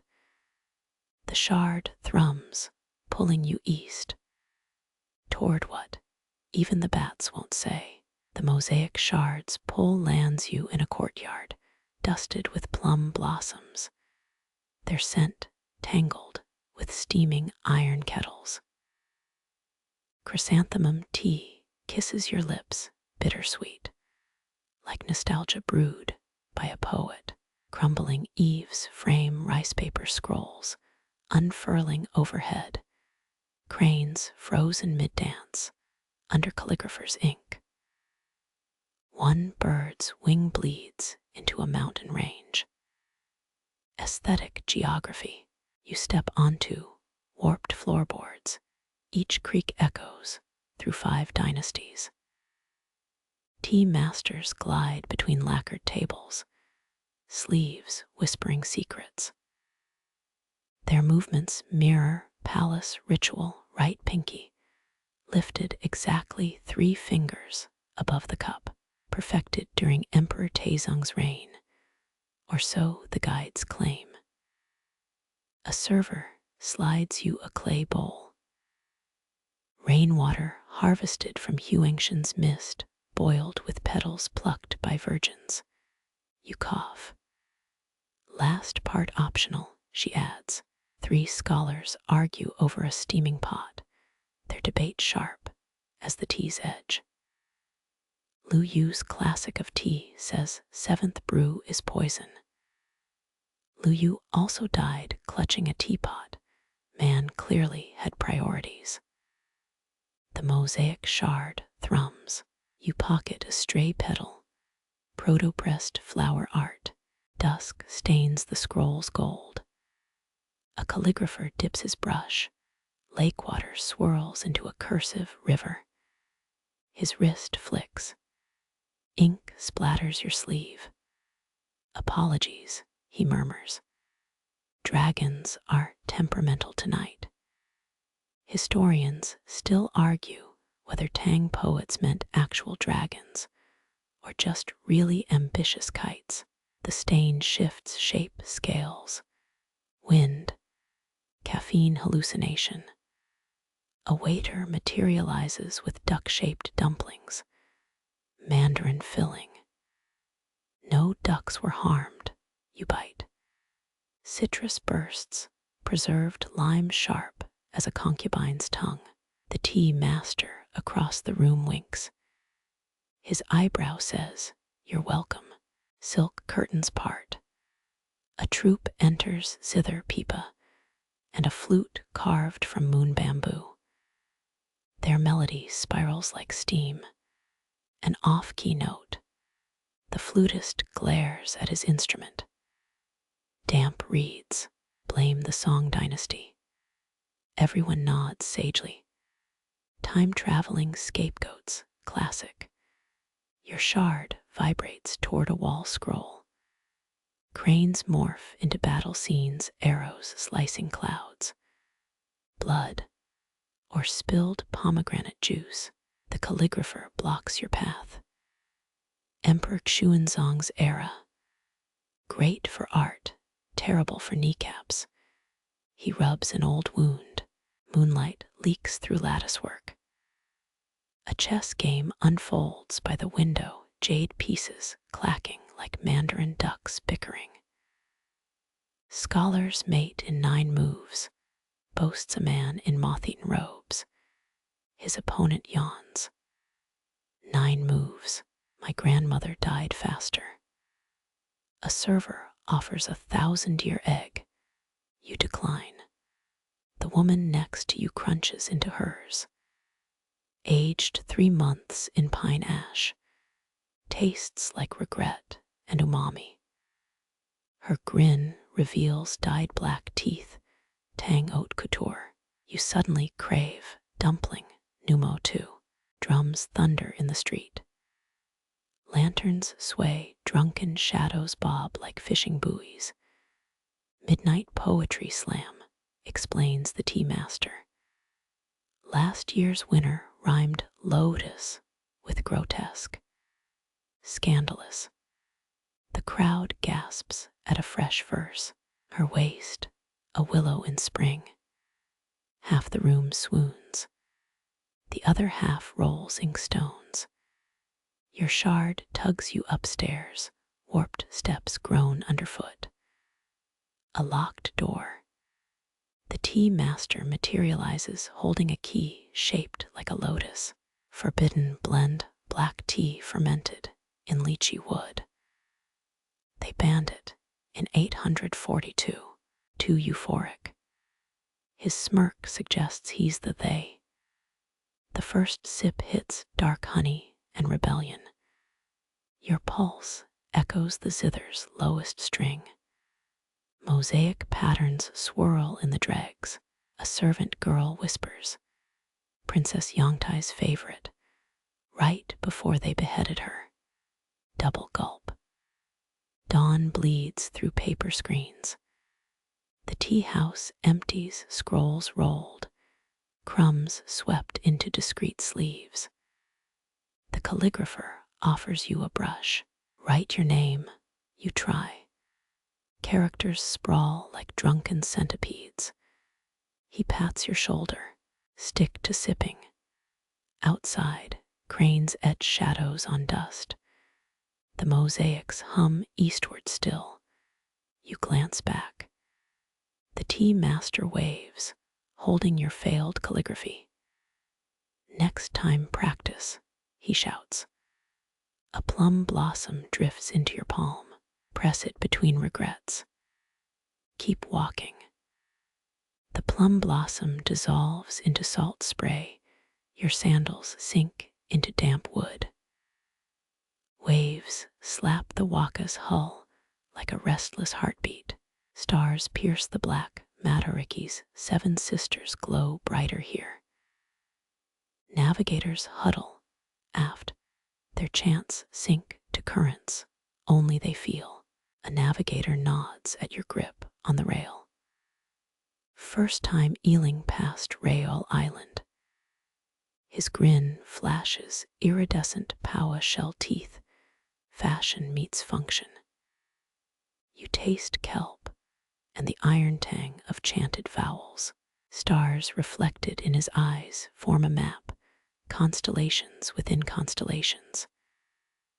Rough hands pass you a coil of herrick rope. Tie a storm knot. You fumble. He chuckles, a sound like waves retreating over pebbles. Tain Mahuta's armpit hair has better grip. Someone yells Kiatir as a swell lifts the prow. Your stomach stays 2 waves behind. Torchlight reveals carvings, a spiral becoming a shark, becoming a man. Maui's fishhook whispers a boy testing wind with wet fingers. Stole it from his grandmother's jawbone. Historians still argue whether the legends encoded sailing routes or just cheeky gossip. The hook's curve holds moonlight hostage.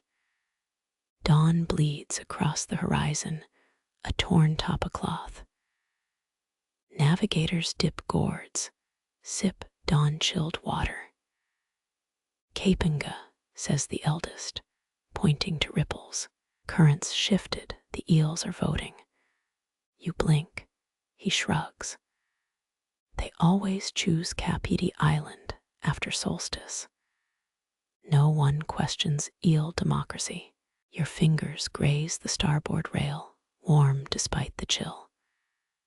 The wood's grain tells stories in Braille. Totara, 200 years old. Planted when some ancestor first dared to chase the dawn. A navigator hums, a tune that makes your ribs vibrate. Sound as compass. Clouds swallow Matariki. The crew doesn't panic. They peel sweet potatoes with obsidian blades. She'll be back, says the boy, juice on his chin. Stars get shy when mortals stare too hard. You pocket a peeler, pro-Dokumara souvenir. It stains your palm orange. Night 2. The navigators' chants deepen. One man taps his left foot a code. Others respond by adjusting sails. Celestial semaphore. The waka itself seems to hum, a bass note older than mastodon teeth. You count 7 waves between each Pleiades pulse. Coincidence? The crew spits saltwater, answers drift away. A sudden lurch. The moon vanishes. Torches hiss dead. Blackness swallows sound. Then a single voice rises. The chant isn't melody, but geometry. Angles and latitudes given breath. Stars flick on like struck matches. KT Puhia, laughs the navigator.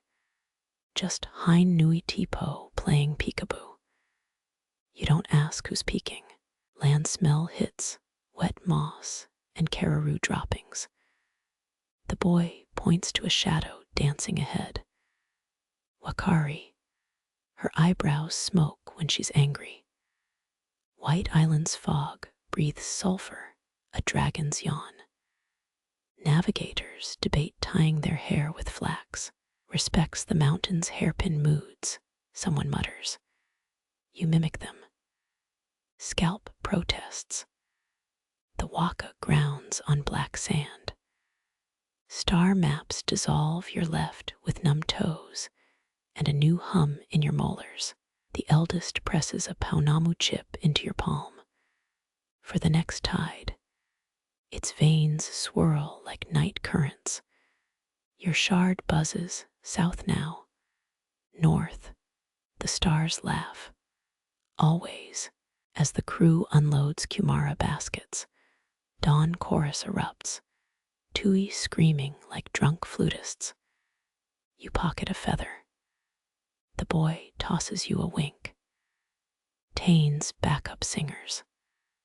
Last night's chant still loops in your jaw hinge. To walk inland means leaving the stars pull. You hesitate. The navigator grunts. Waves don't care if you're ready. First step sinks ankle deep, sand drinks stout. Kia ora, your knees meet marble, warmed by hypocausts below Roman engineering. Reborn under Sultan Murad, I's paranoia. Steam licks your spine as an attendant binds your hair with mulberry silk, keeps gin from nesting in damp curls, she murmurs. Cedar oil hits your shoulders. Each drop hisses like a disapproving cat. To your left, a mercenary snores into his towel, rosewater soaking his beard's henna'd braids. Historians still argue whether Ottoman bathhouses fueled more alliance deals or illicit love poetry. The attendant flicks his nose with a peacock feather. He jolts awake, grabs a hammam tassi bowl, drinks the bathing water. You cringe. She winks. Cures arrogance. Overhead, an octagon-shaped dome drips, condensation patterns mirroring forgotten star charts. Seljuk astronomers designed these, says a voice from the fog. A scholar materializes, towel strategically knotted, holding a soap ball like an orb. They tracked Venus through the steam vents, also excellent for eavesdropping. His chuckle bounces off Zellige tiles. The scrubber arrives, goat hair mitt in one hand, amber resin in the other. You'll smell like a betrayed cinnamon roll for weeks. She attacks your left calf. This isn't your first hammam. Not a question. Your feet still bear Samoa's volcanic grit. She scrapes it into a tiny dune. Souvenirs, she tuts. Copper eye covers press into your sockets. 17th century blue blockers. Protects the soul's windows during spiritual scrubbing. Someone moans nearby ecstasy or existential crisis. Ice game marble under your cheek. The mitt finds that knot below your shoulder blade, the one shaped like Rayal Island. You surrender. Have it time, announces the scholar, vanishing into a side chamber. You follow, because when damp strangers whisper, have it, you obey. The alcove glows with perforated brass lamps. Light dapples your skin like leopard spots. A youth offers sherbet in a seashell. Pomegranate and snow from Uludag. You sip. Brain freeze masquerades as enlightenment. 3 old men debate by the plunge pool. Suleiman's astrologer bathed here before predicting his son's death, growls one, dunking his head. Another flicks water at him. Fake news. It was a Hungarian slave girl with a grudge. They plunge, arguments bubble into gurgles. The attendant returns with a bowl of whisked egg yolk and clay. Hurrem Sultan's manicure recipe. You flex your Kumara-stained nails. They'll never recover. She smears the gunk on, humming a Bosphorus shanty. Your hands become fossils. 2 French traders argue over soap ratios by the fountain. Zaatar ruins the lather. Non, it prevents gout. Midnight seeps through latticed windows. Bodies sprawl like overkneaded dough. The scholar reappears, dripping. They found a 11th century love note under these tiles. He recites, "Your sweat outshines Baghdad's pearl market." You nod, half asleep, as he adds, "Probably wrote it mid-scrub." Desperation inspires hyperbole. Dawn filters through steam.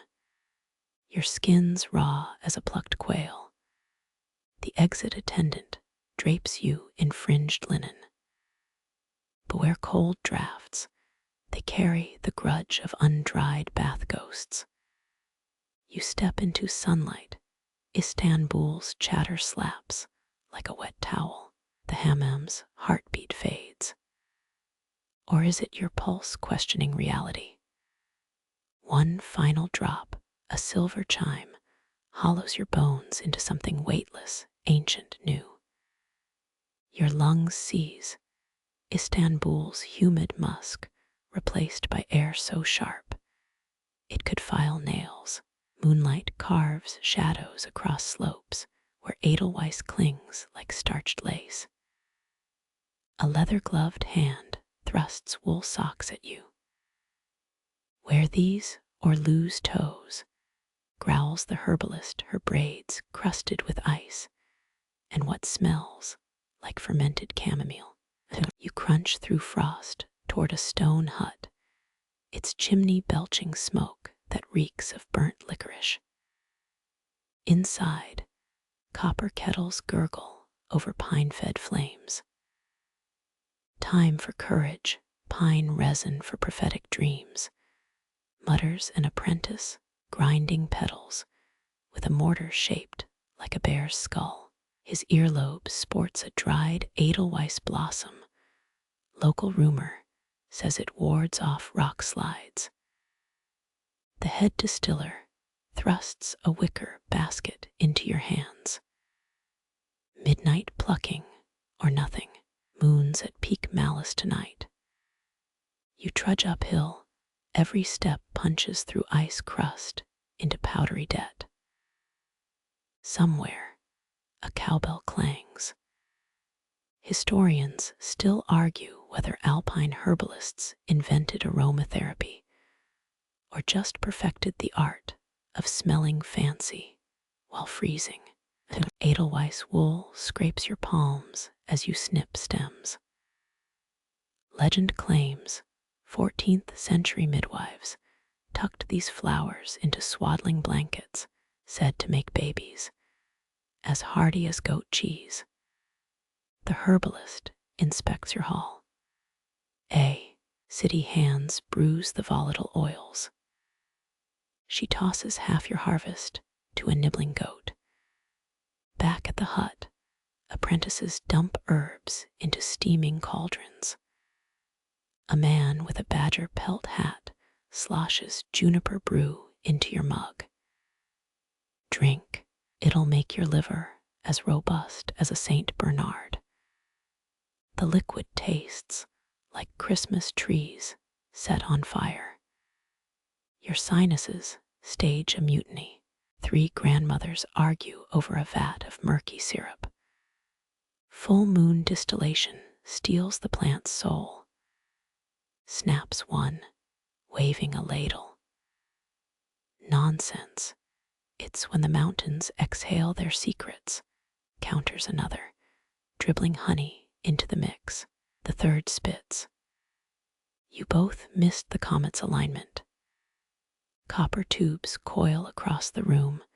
Condensation drips into glass bottles, labeled in smudged Gothic script. Sleeping draft for insomniac counts, the badger hat man explains. Mood enhancer for grumpy shepherds. Love potions, mostly purchased by tourists. He winks, handing you a flask shaped like a goat's udder. For courage. Cold nips your ears as you step outside. The distiller points to Orion's belt. See that flicker? Old-timers called it the herbalist's lantern, said it blessed remedies made under its gaze. You squint, might be a satellite, might be sleep deprivation. Dawn bleeds across the peaks. The herbalist shoves a corked vial into your mittened hand. Walk downhill till your nose stops tingling.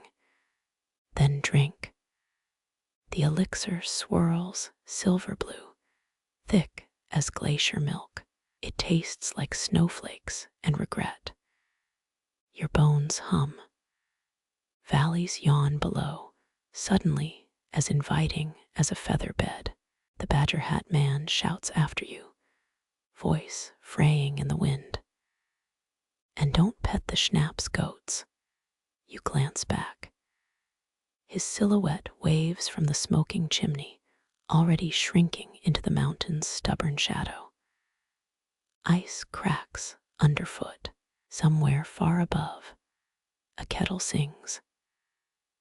Ice cracks underfoot become lapping waves before you blink. Dawn bleeds saffron across rice paddies, your alpine elixir's aftertaste, replaced by fish sauce and lotus blossoms. A cracked oar nudges your shin. Move or pay toll in shrimp, barks a woman in a conical hat, her sampan stacked with jackfruit and betel nut baskets. You crouch as her boat glides past. The Mekong's coffee-brown water swirls with plastic sandals, chili stems, and the occasional floating coconut shrine. 12-foot fishing nets fan out like spider silk catfish, flip their whiskered faces skyward, as if cursing the sun. Historians note these floating markets thrived by the 15th century. Rice and fish swapped for silk and smuggled cinnamon. A teen in Mickey Mouse pajamas poles alongside, offering durian chunks impaled on bicycle spokes. Smells free, taste costs extra. You decline. He shrugs, tossing a fruit husk that narrowly misses your head. Sleeping tax, he grins, vanishing behind a barge overloaded with snorting pigs. Betel nut vendors crouch like red-mouthed gargoyles, their teeth stained crimson from chewing the stimulant.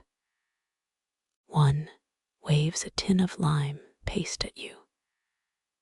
Makes your heart race faster than a drunk water buffalo. The river's mourning chorus swells, haggling in 3 languages. Propane stoves hissing pho broth.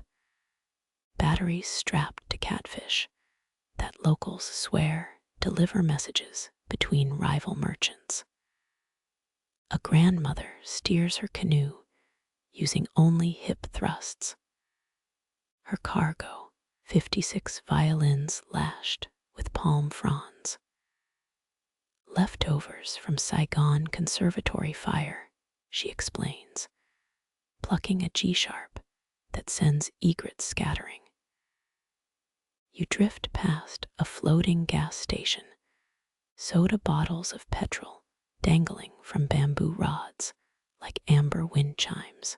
The Khmer kings once taxed these waters in silver ingots shaped like carps. Shouts a historian turned tour guide, nearly capsizing his kayak. He's ignored by a woman trading monsoon-resistant rooster breeds. Her birds crow in unison, a feathery alarm clock for half the delta. Low tide exposes riverbanks ribbed with mussel farms.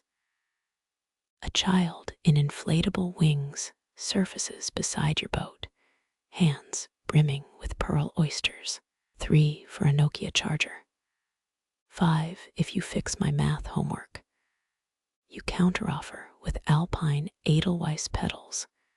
She sniffs, smells like grandpa's arthritis cream. The sun climbs, boiling off the mist. A noodle vendor's canoe drifts by her cauldron bubbling with turmeric broth. She ladles soup into a plastic bag tied with rubber bands.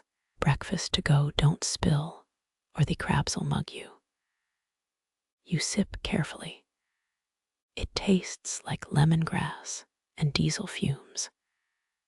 Fishermen haul up nets glittering with snakeheads, their gills flaring like accordion pleats.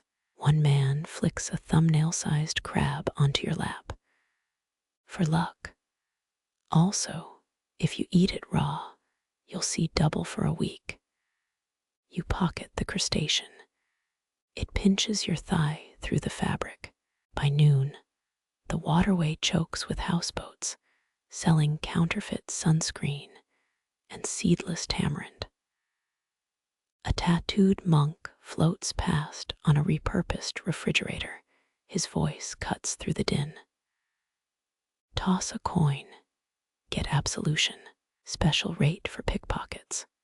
You decline. He shrugs, blessing a passing school of catfish instead. Lunch arrives via a man balancing 9 noodle bowls on a single plank.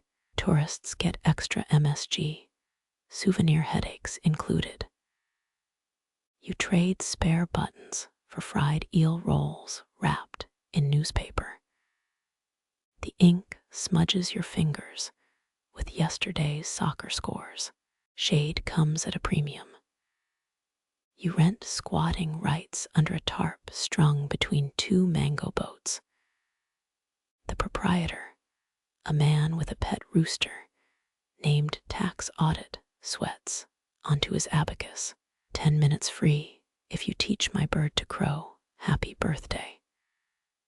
The rooster eyes your eel rolls with quiet menace. Historians still argue whether the Delta's markets predate Angkor Wat. A 2016 dig found lead weights that make a pawn shop blush. You almost miss the deceptively chill debate style. These, oh, just 8th century counterfeit money. No big deal. Dusk stains the river violet. Vendors light kerosene lamps, their reflections rippling like drowned fireflies. A floating bar materializes. Its bartender mixes rice wine with Red Bull using a rusty hoe, guaranteed to make your liver tap out first.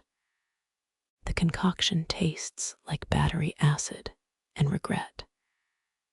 You trade your last edelweiss for a palm-sized Buddha carved from water buffalo bone. The sculptor hesitates. This usually goes for Samsung chargers, but the flower matches my eczema. Night falls. Fishermen string glow sticks between boats, neon constellations mirrored in the oily water. A teenager's karaoke amplifier blares Celine Dion from a battery stolen 3 towns ago. Your boatman mutters, better than his usual playlist last week, only whale noises. The river narrows. Bats skim the surface, snatching mayflies. Moonlight reveals a submerged motorcycle, handlebars crowned with algae like some aquatic throne. Someone's grandma is winning the afterlife.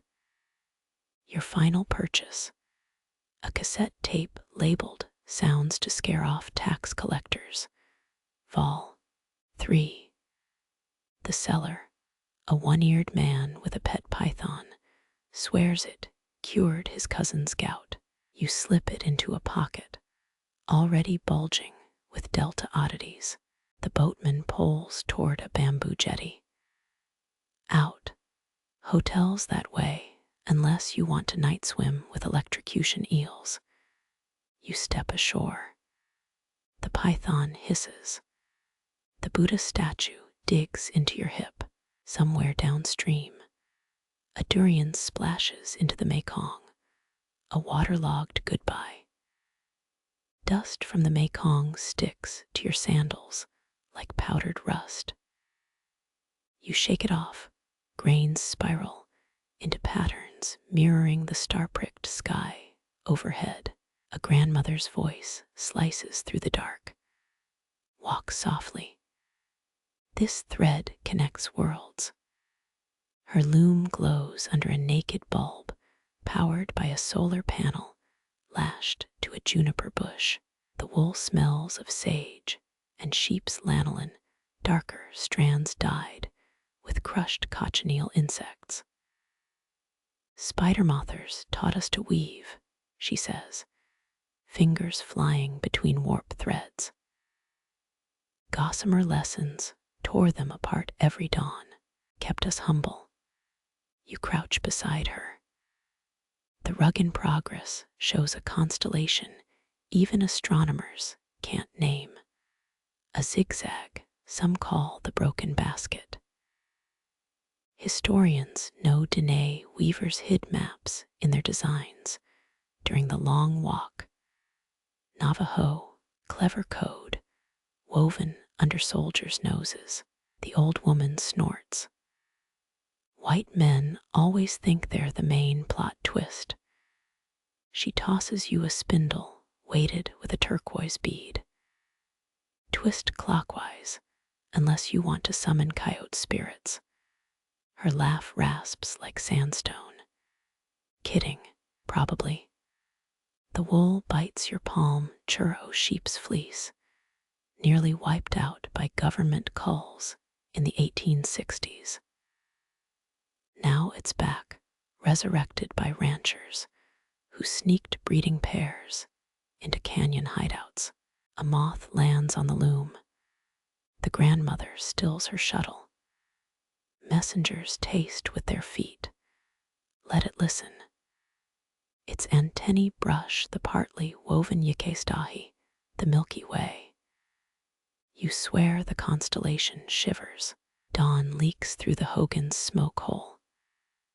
The grandmother unfurls a rug depicting the first sunrise.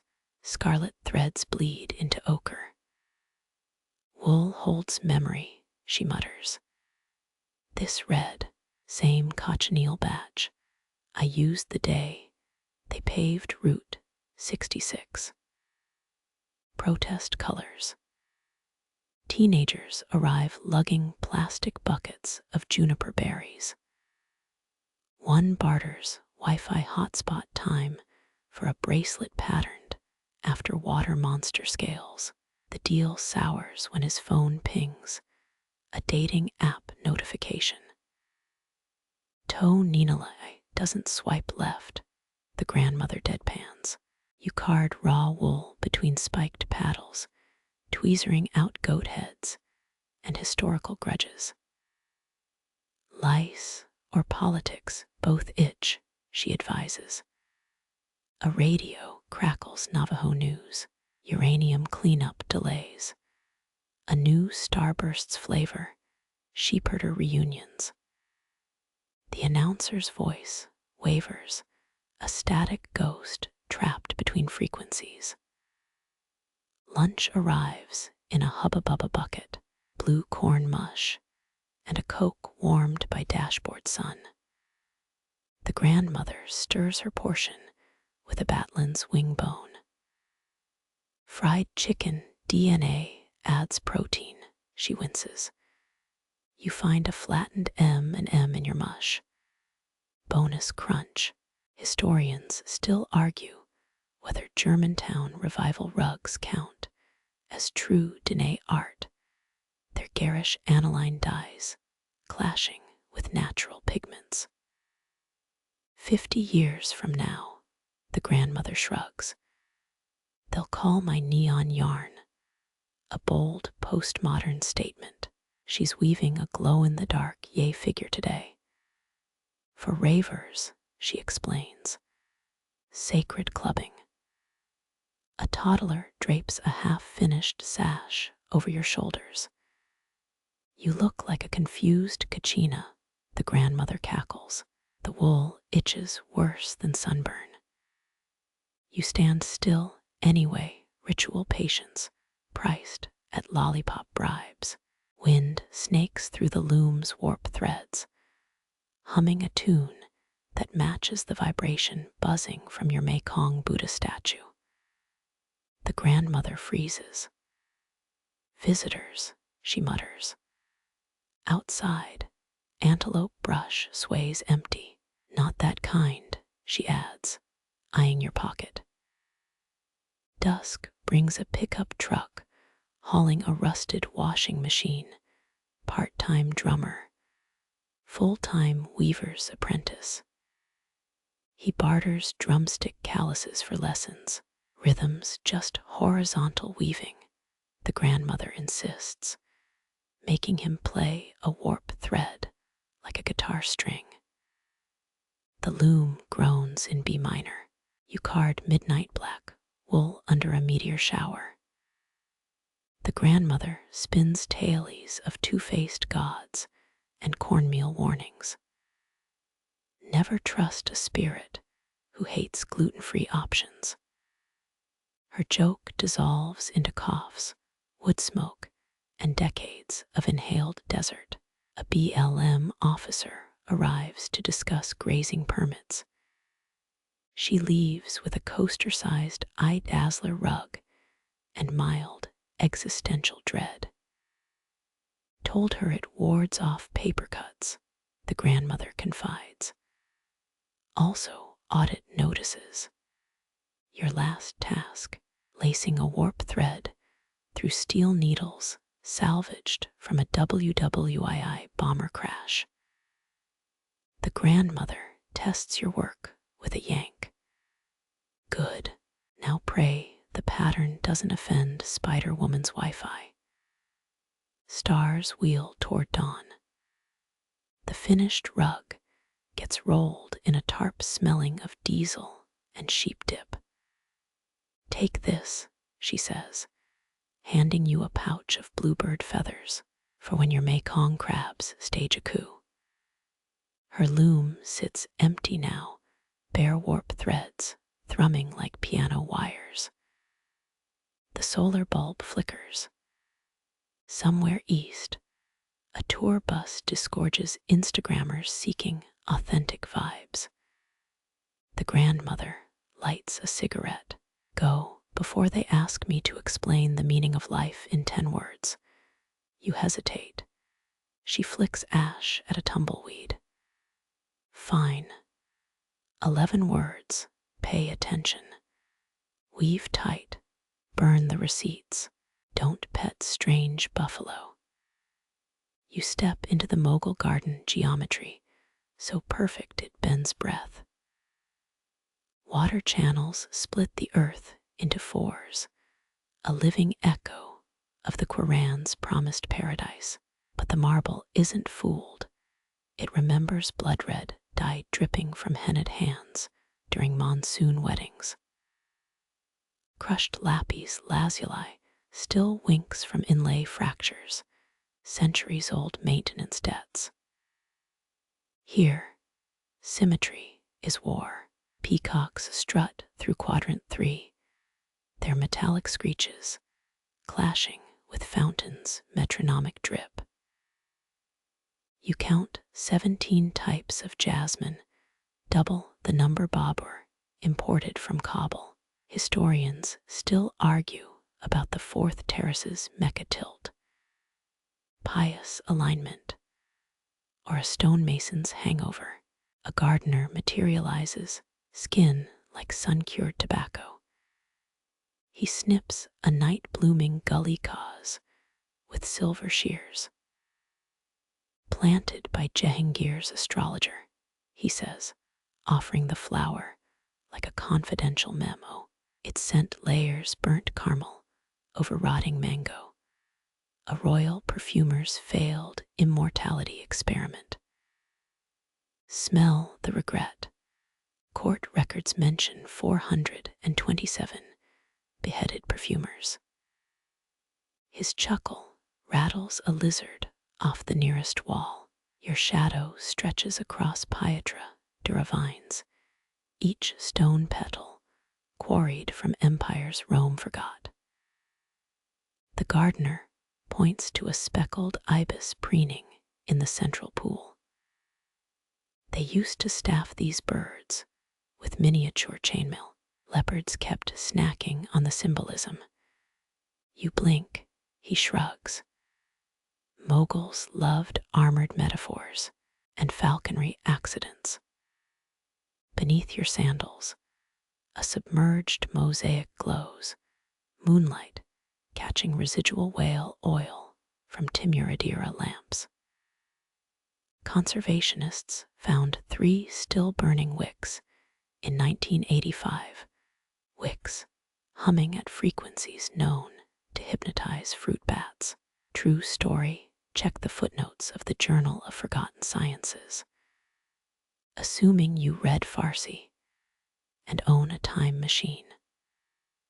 A sudden breeze rearranges the garden.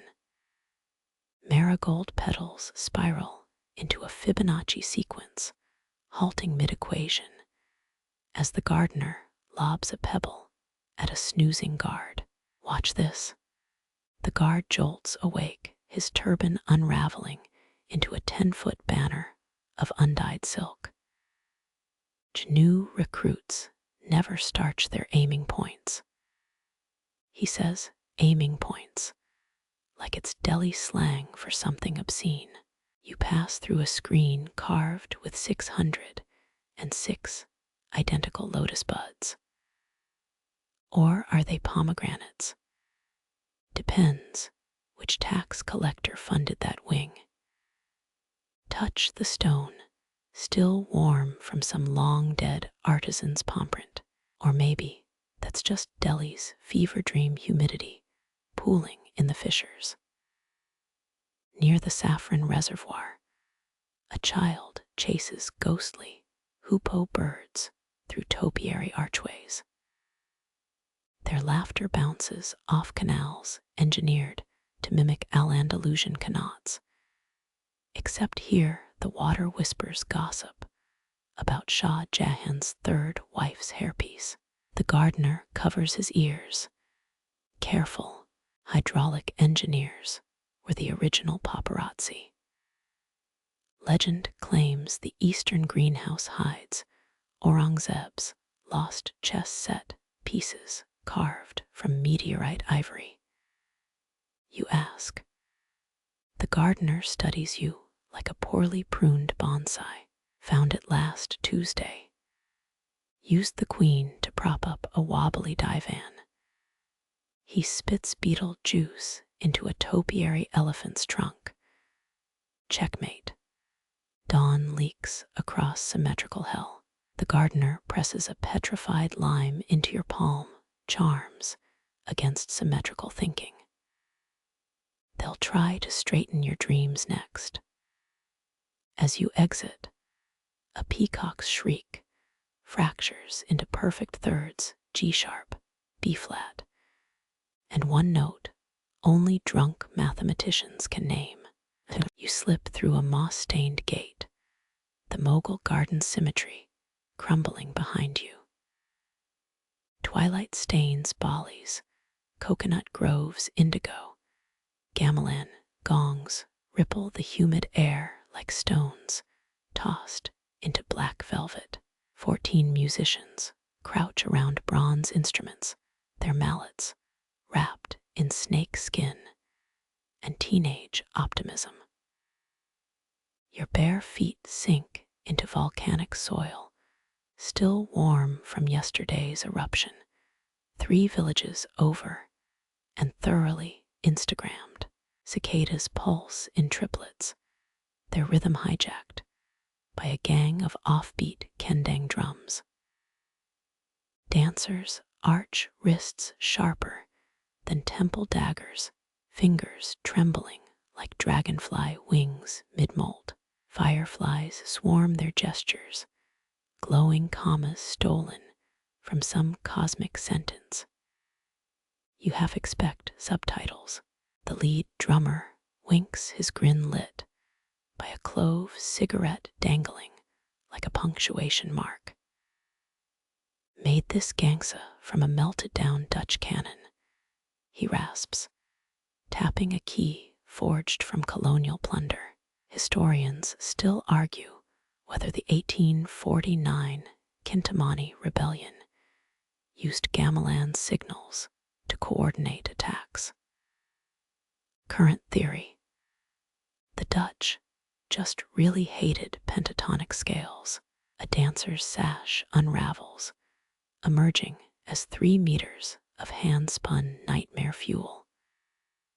It squirms toward your ankle dyed with octopus ink and 13 failed exorcisms. Her smile suggests this isn't accidental. Traditional pest control, she deadpans, twirling the sash into a cooperative python. Tourists prefer it over rat poison. Your earlobe throbs. That's not your heartbeat syncing with the rayong's metallic purr. Coconut wine ferments somewhere nearby, its yeasty breath mingling with frangipani rot. 4 boys lug, a 7-foot gong through ferns, its surface etched with a shopping list from 1897. 6 sacks rice, 1 exorcist, 32 anti-snakebite amulets. Priorities: fireflies morph into a spinning mandala above the percussion section. The drummer snorts. They're just horny, flashing their abdomens like that. He mimics their bioluminescent mating code, index finger blinking Morse insults. 2 fireflies dive bomb his colantang. Poetic justice tastes like burnt keratin. A shaman materializes, balancing 9 carved god effigies on his headdress. He presses a beetle nut into your palm. For the car ride home, he whispers. Local Uber drivers worship brake pads. His pupils reflect 7 different levels of sleep deprivation. Something thrums underfoot, not music. Subharmonic vibrations from Agung's magma chamber. Our bass drop, the dancer purrs, twisting into a pose that defies lumbar safety guidelines. You swipe sweat from your neck. It evaporates midair. The gamelan's harmonics now mimic a 1980s modem handshake. Progress. The shaman spits beetle juice onto hot coals. Steam hisses through a bamboo tube, activating a satanic kazoo effect. Grandfather's ringtone, he explains. 3 dancers collapse, seized by giggles or possession. Tough call. Moonlight floods the clearing. The musicians' shadows stretch into Wyong Killit puppets. A drummer's silhouette becomes a bird demon from the Ramayana beak, clacking in 7/8 time. Your own shadow grows fangs. Just atmospheric lighting, grunts the shaman, redirecting a firefly swarm toward his nasal spray. Dawn's first rays ignite the horizon. Instruments fall silent, still vibrating with residual sound waves. The dancer plucks a sweat-soaked coin from her cleavage.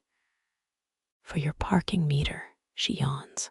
Time moves faster here after sunrise. Also, the monkeys steal hubcaps. As you exit the grove, the main gong whispers a C-sharp minor, last night's magma vibration, echoing through its rust-stained belly. Your rental car's windshield sports a banana leaf apology note. The shaman was right. Brake pad offerings work. Mostly, the rental car's banana leaf note freezes midair. Siberian winds slap your face like a czar's gauntlet. Frost etches itself into your eyelashes. Each blink sounds like crumpling parchment. 3 shamans circle a larchwood fire, their drumskins stretched from reindeer, who definitely didn't volunteer. 1 beats a rhythm with a mammoth tusk mallet, its ivory grooves worn by generations of anti-vertigo grips.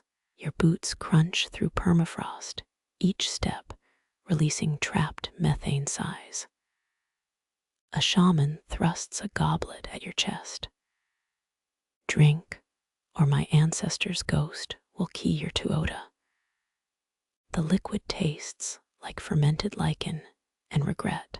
Historians agree these drums guided clan migrations, their hides scraped from animals killed without iron tools.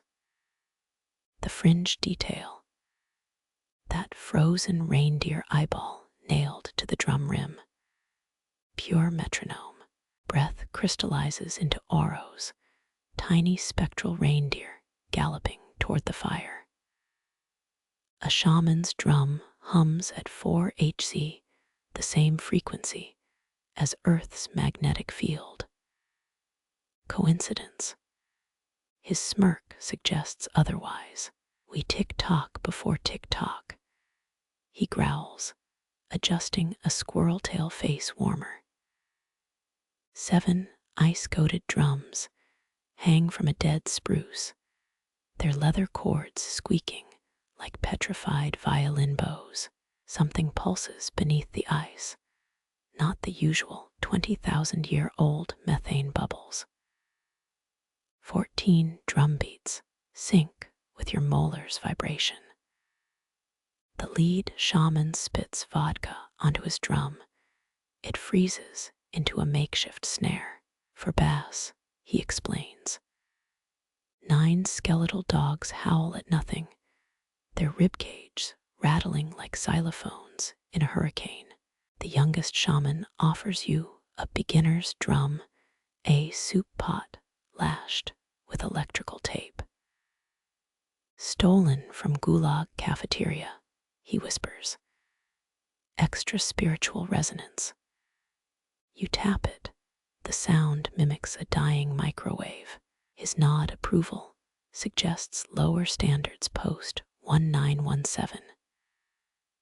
A drumstick whizzes past your ear, carved from a woolly rhino femur. Watch the ricochet, mutters an elder. Last volunteer got a Neanderthal concussion.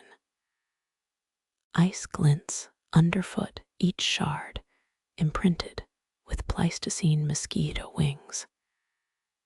Historians still argue whether Tungusic shamans truly entered trance states or just hated sobriety. Consensus, both. The fire dims shaman's drum faster. Your shadow elongates, develops antlers. The reindeer eyeball metronome rolls toward darkness, its pupil now your own reflection. A shaman barks.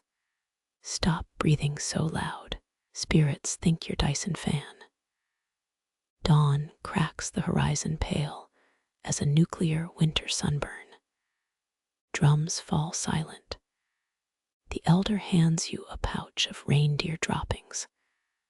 For rental car air freshener, he grunts. Works better than pine trees. Also, deer hate it. Your gloves stick to the Toyota's door handle. Siberia's kiss goodbye.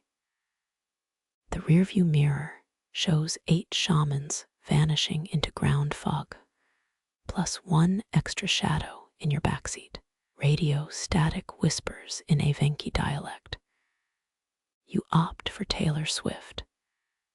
Ancient meets basic, a harmony as timeless as permafrost and poor life choices. The Siberian permafrost dissolves into salt spray. Your rental Toyota, now barnacle-crusted timber underfoot. Carthage's crescent harbor wraps around you triple walls looming like teeth against a plum-dark sky. You step over coiled ropes slick with squid ink. Shipwrights chant below decks as they caulk seams with crushed murex shells.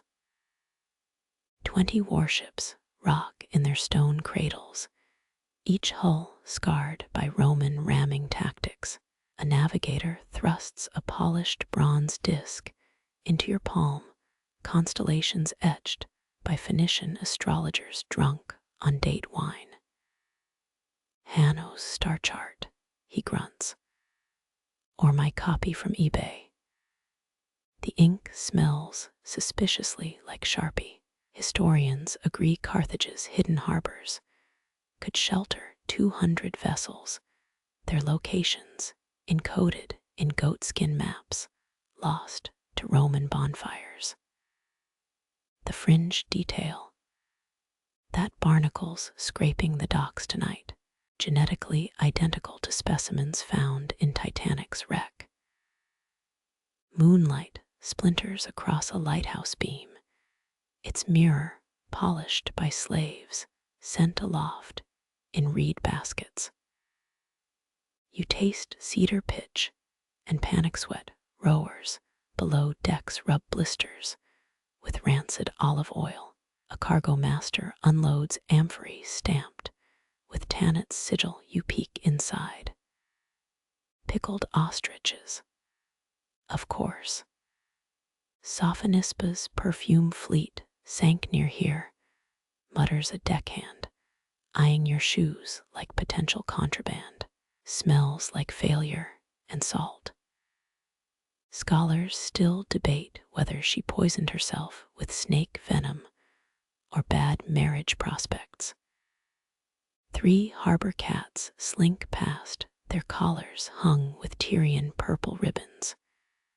Sacred, unapproachable, definitely judging your life choices. A navigator's thumb traces the Delta Ursae Majoris cluster, his callus catching on the bronze. Steer here during hams and winds, he advises. Avoid the ghost triremes near Sicilian shoals. You nod, clueless, as he spits into the harbor. The splash echoes like a dying dolphin. Your sandal squelches on something gelatinous. Night fishermen's nets bulge with bioluminescent jellyfish. For Roman senators' gardens, a deckhand explains, they like shiny things that sting. 7 slaves haul a siege tower's pulley system, their chains clinking a discordant lullaby.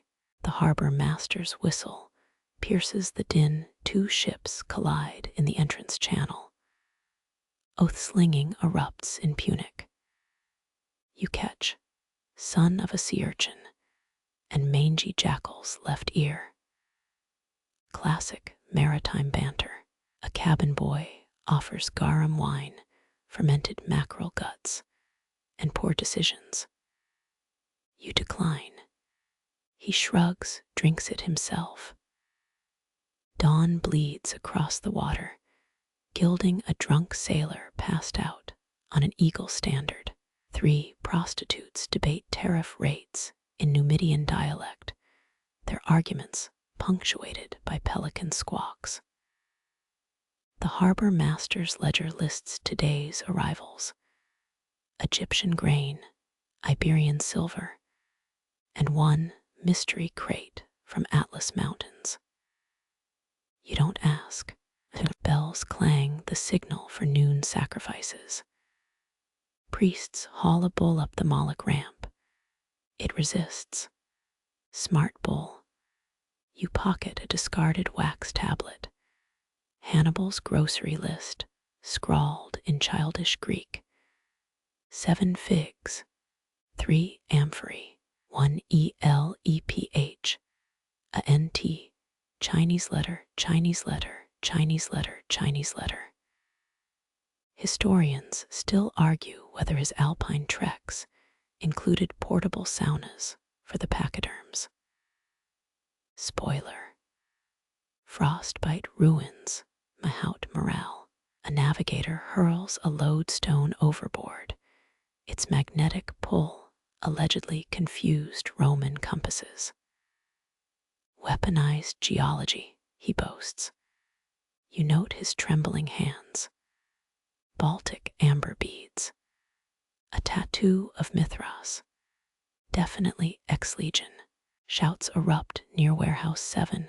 Customs inspectors find Phoenician figs stuffed with Sicilian curses. The harbor master sighs. Third time this week. Punishment. The smugglers must reenact the Aeneid in pig Latin. Your tunic reeks of fish sauce. A merchant offers Etruscan dry shampoo, ground lark bones, and rose ash. You decline, regretted immediately. The cats concur, their disdain dripping like failed absinthe jokes. Midnight finds you leaning against a cargo net, stars reflected in puddles of spilled mercury. A navigator's ghost murmurs forgotten tides, his breath misting though your ribs. Heavy, wood creaks, a ship named Baal's Burp departs for beyond the pillars of Hercules. Its crew sings off-key. Its sails bear patched bullet holes from cross-cultural misunderstandings. The captain waves, you're pretty sure that's a farewell or indigestion. First light stains the docks pink, watchmen snore in hammocks woven from pirate braids. You pocket a seashell engraved with naval coordinates. Useless, but pretty, the salt crusting your tongue tastes like empires risen and raised, like shareholders' meetings in ruined temples, like 9 Phoenician coil pots waiting in the deep, each stamped with the same mocking phrase, made in Tyre. Assembled in Carthage, lost to idiots, the Mistral's breath rips Carthage's salt crust from your skin, replaced by lavender pollen stuck to sweat-slick arms. Provence unfolds in violet rows, each stalk bowing like courtiers to some invisible floral monarch. Cicadas thrash through heat waves, their song ratcheting tighter than a crossbow windlass. You half expect to see Roman bathhouse coupons buried in the dirt instead. Crushed limestone paths crunch underfoot like stale biscotti. Blue beehives dot the horizon, painted cerulean to trick wasps into thinking they're sky. A keeper lifts a comb, dripping gold, as her smoke pot belches juniper-scented lies. Bees hate liars, she warns. Never tell them winter's coming. The comb's hexagons shimmer each wax cell, holding summer's last gasp of time and sunburn. Your shadow stretches lavender blue in the slanting light, heel prints filling with worker bees drunk on nectar. They zigzag like clumsy origami cranes. A medieval monk's ledger claimed 97 lavender varieties, cured everything from shaky hands to demonic flatulence. Modern catalogs list 38. Progress. Dust devils spin through the fields, snatching petals into spiral galaxies. Abandoned farming tools rust near a dry stone wall, their iron joints fused by decades of neglect.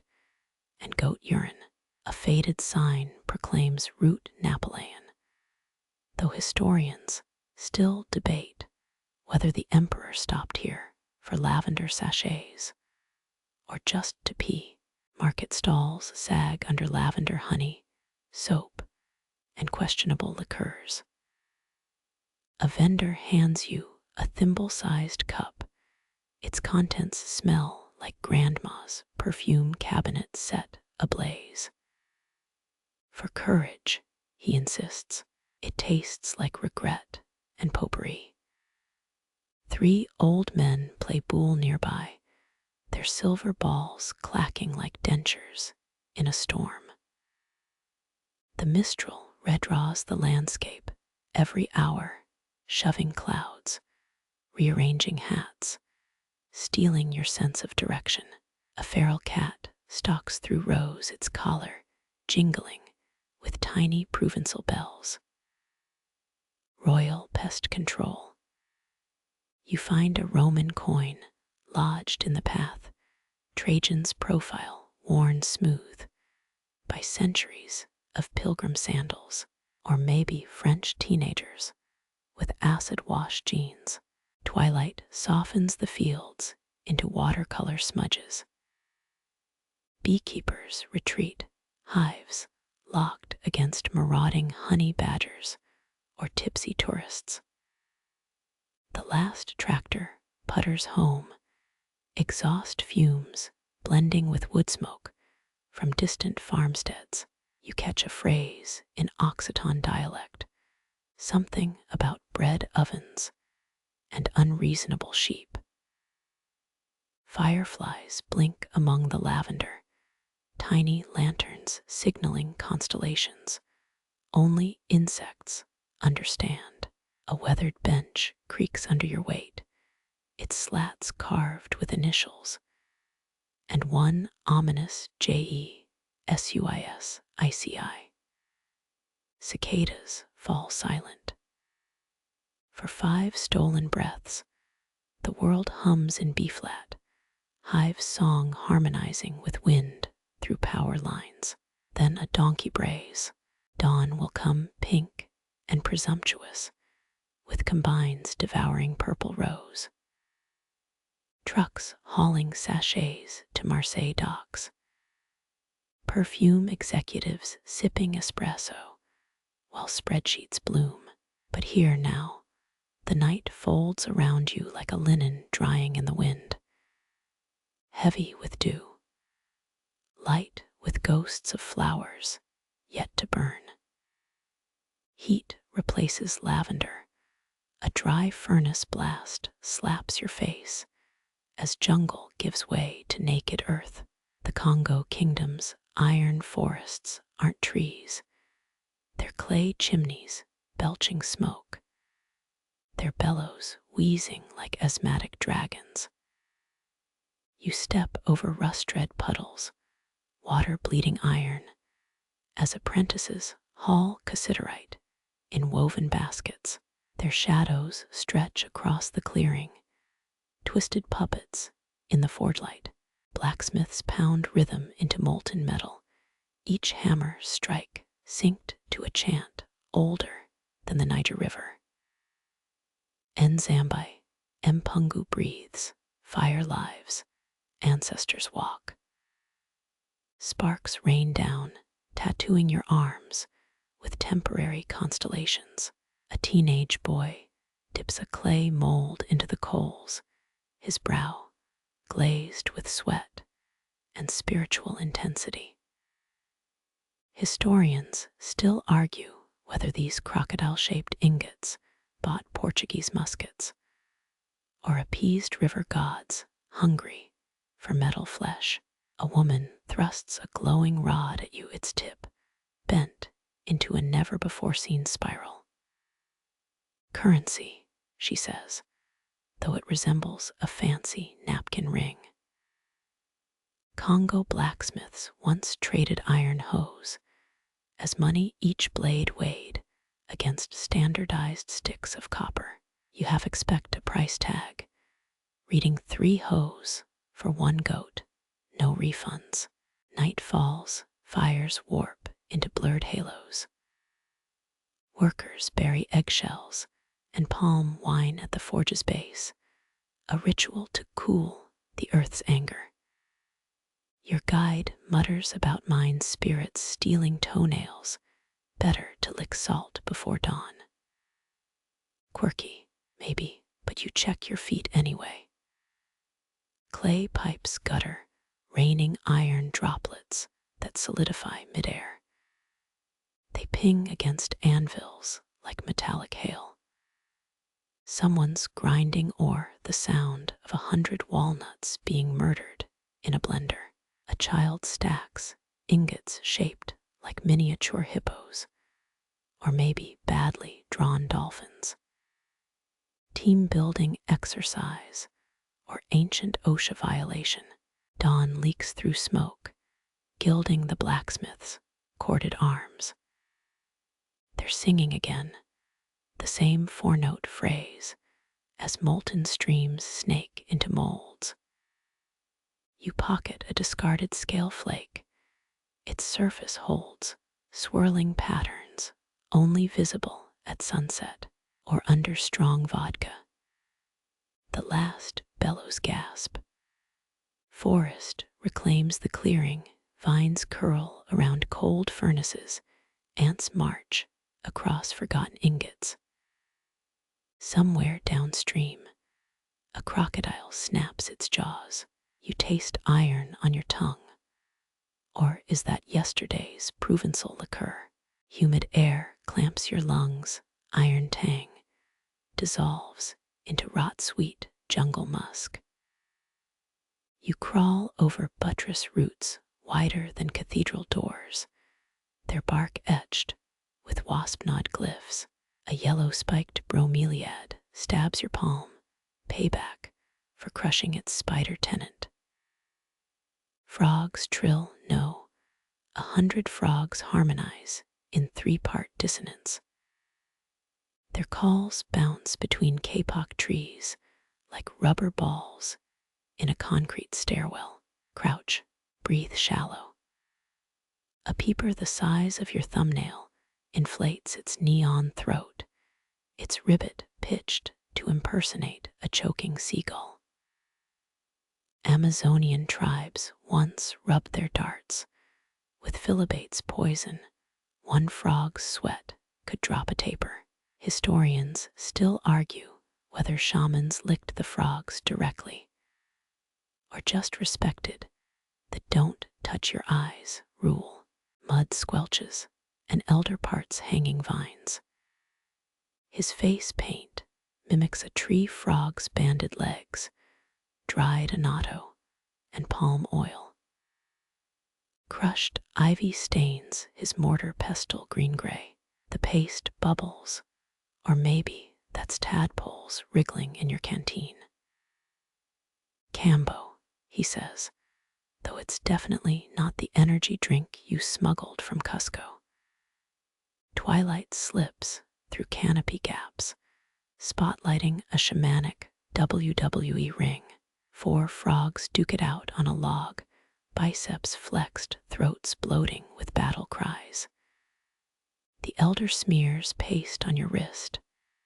It burns, then it itches, then nothing until the jungle inhales, leaves breathe. Ant trails glow bioluminescent, their paths spelling out, take the red canoe. A nearby capybara winks, you swear, before dissolving into smoke. Scholars debate whether these visions come from dimethyltryptamine in the ivy or centuries of shamans deadpanning. Trust me, it's spiritual. The frog choir crescendos, a symphony of squeaks, pops, and one ambitious basso croak. Your guide mutters about mating calls predicting rainfall, but you're distracted. Those ants are back, now marching in perfect synchrony to stay in alive. Fireflies mimic the frogs' flashing throats, a disco neither species asked for. The elder offers more paste. You decline. He shrugs, slicks it across his own eyelids. His pupils blow wide, black holes sucking in starlight. Anaconda speaks in riddles. He whispers, suddenly conversational, asks if you prefer bridges or digestion. A howler monkey lobs a half-eaten fruit. The spell breaks your knees sink into leaf mulch. Reality's overrated anyway. Dawn leaks through canopy layers, gilding the now silent frog arena. The ivy itch returns mild, annoying a mosquito bite of the soul. You find a discarded frog figurine, carved soapstone, with googly cowrie-shell eyes. Souvenir, religious artifact, keychain. Mist rises, sweating the jungle back into emerald soup. The shaman's gone, though his laughter lingers in the bromeliad's dew. You pocket the figurine, its left eyes already loose. Somewhere downstream, an anaconda unhinges its jaw. You choose bridges. Moss-slick steps swallow your boots, each descent deeper into Paris's chalky underbelly. Candles gutter in wall niches. Their light licks at femur pyramids, stacked like macabre firewood. Damp clings to your coat, an old wool sponge soaked in centuries of mold. 6 million sleep here, skulls tilt cheek to cheek in eternal gossip rows. A tibia rolls underfoot. You apologize. It belonged to someone's dancing leg once. The air tastes of wet stone and regret, like a forgotten cellar, impersonating a tomb. Nearby, a femur mosaic spells a rarity. C'est ice, l'empire de la mort. Too late, you're already scrolling bone Pinterest. Guides claim workers arranged skulls by profession. Bakers here, with cheekbones dusted by phantom flour. Historians argue most were dumped like mannequin parts. But hey, recycling's still noble. A giggle echoes. You freeze. Only Napoleon's jester should laugh here. Flickering grows. A film projector hums. Rumor said a cinephile collective screens Amelie in Tunnel X, using femurs as reel holders. The beam catches a wine bottle rolling 2015 Beaujolais, vintage looting at its most Parisian. You're early, hisses a shadow. Its breath reeks of camembert and golosses. It gestures to an upturned pelvis. Seating's first come, first served. You mention the sign banning visitors. It shrugs, lights a guillotine off a femur wedged in limestone. Rules are for the vertical. Upstairs, Marie Antoinette's hairdresser once dunked wigs in champagne. Down here, Marie Groschelt's wax sculptress to severed heads, molded death masks during the terror. Your host offers popcorn burnt with a side of. Revolutionaries loved caramel glaze on guillotine days. You decline. 7 skeletons in the front row clap, ribcages rattling like xylophones. The reel jams. A film strip melts into dripping celluloid. Someone mutters about Hitchcock's cameo. You duck out. Your phone light skitters over inscriptions. Etchings say Mortepierre, 1793, beside a doodle of a guillotine, complete with smiley face. A skull winks. Probably a trick of shadows, or the 5th espresso you chugged at less dew maggots. Historians still debate whether the bone violinist was real busker or tuberculosis ghost playing Debussy on sinew strings. You hum Claire de Lune. A radius bone vibrates in response. Coincidence or France's most morbid Spotify session. Phalanges crunch underfoot. You mutter apologies. The dead likely play rock, paper, scissors with your guilt. A draft whispers through occipital holes, half-heard names clinging like cobwebs. Jean-Pierre Marguerite, Felix Oxos. Paths fork. You follow the reek of Gauluses. Then a cockroach wearing a beret. Burnt cork marks a wall fresh. Nearby, a wine stain blooms like a Rorschach test.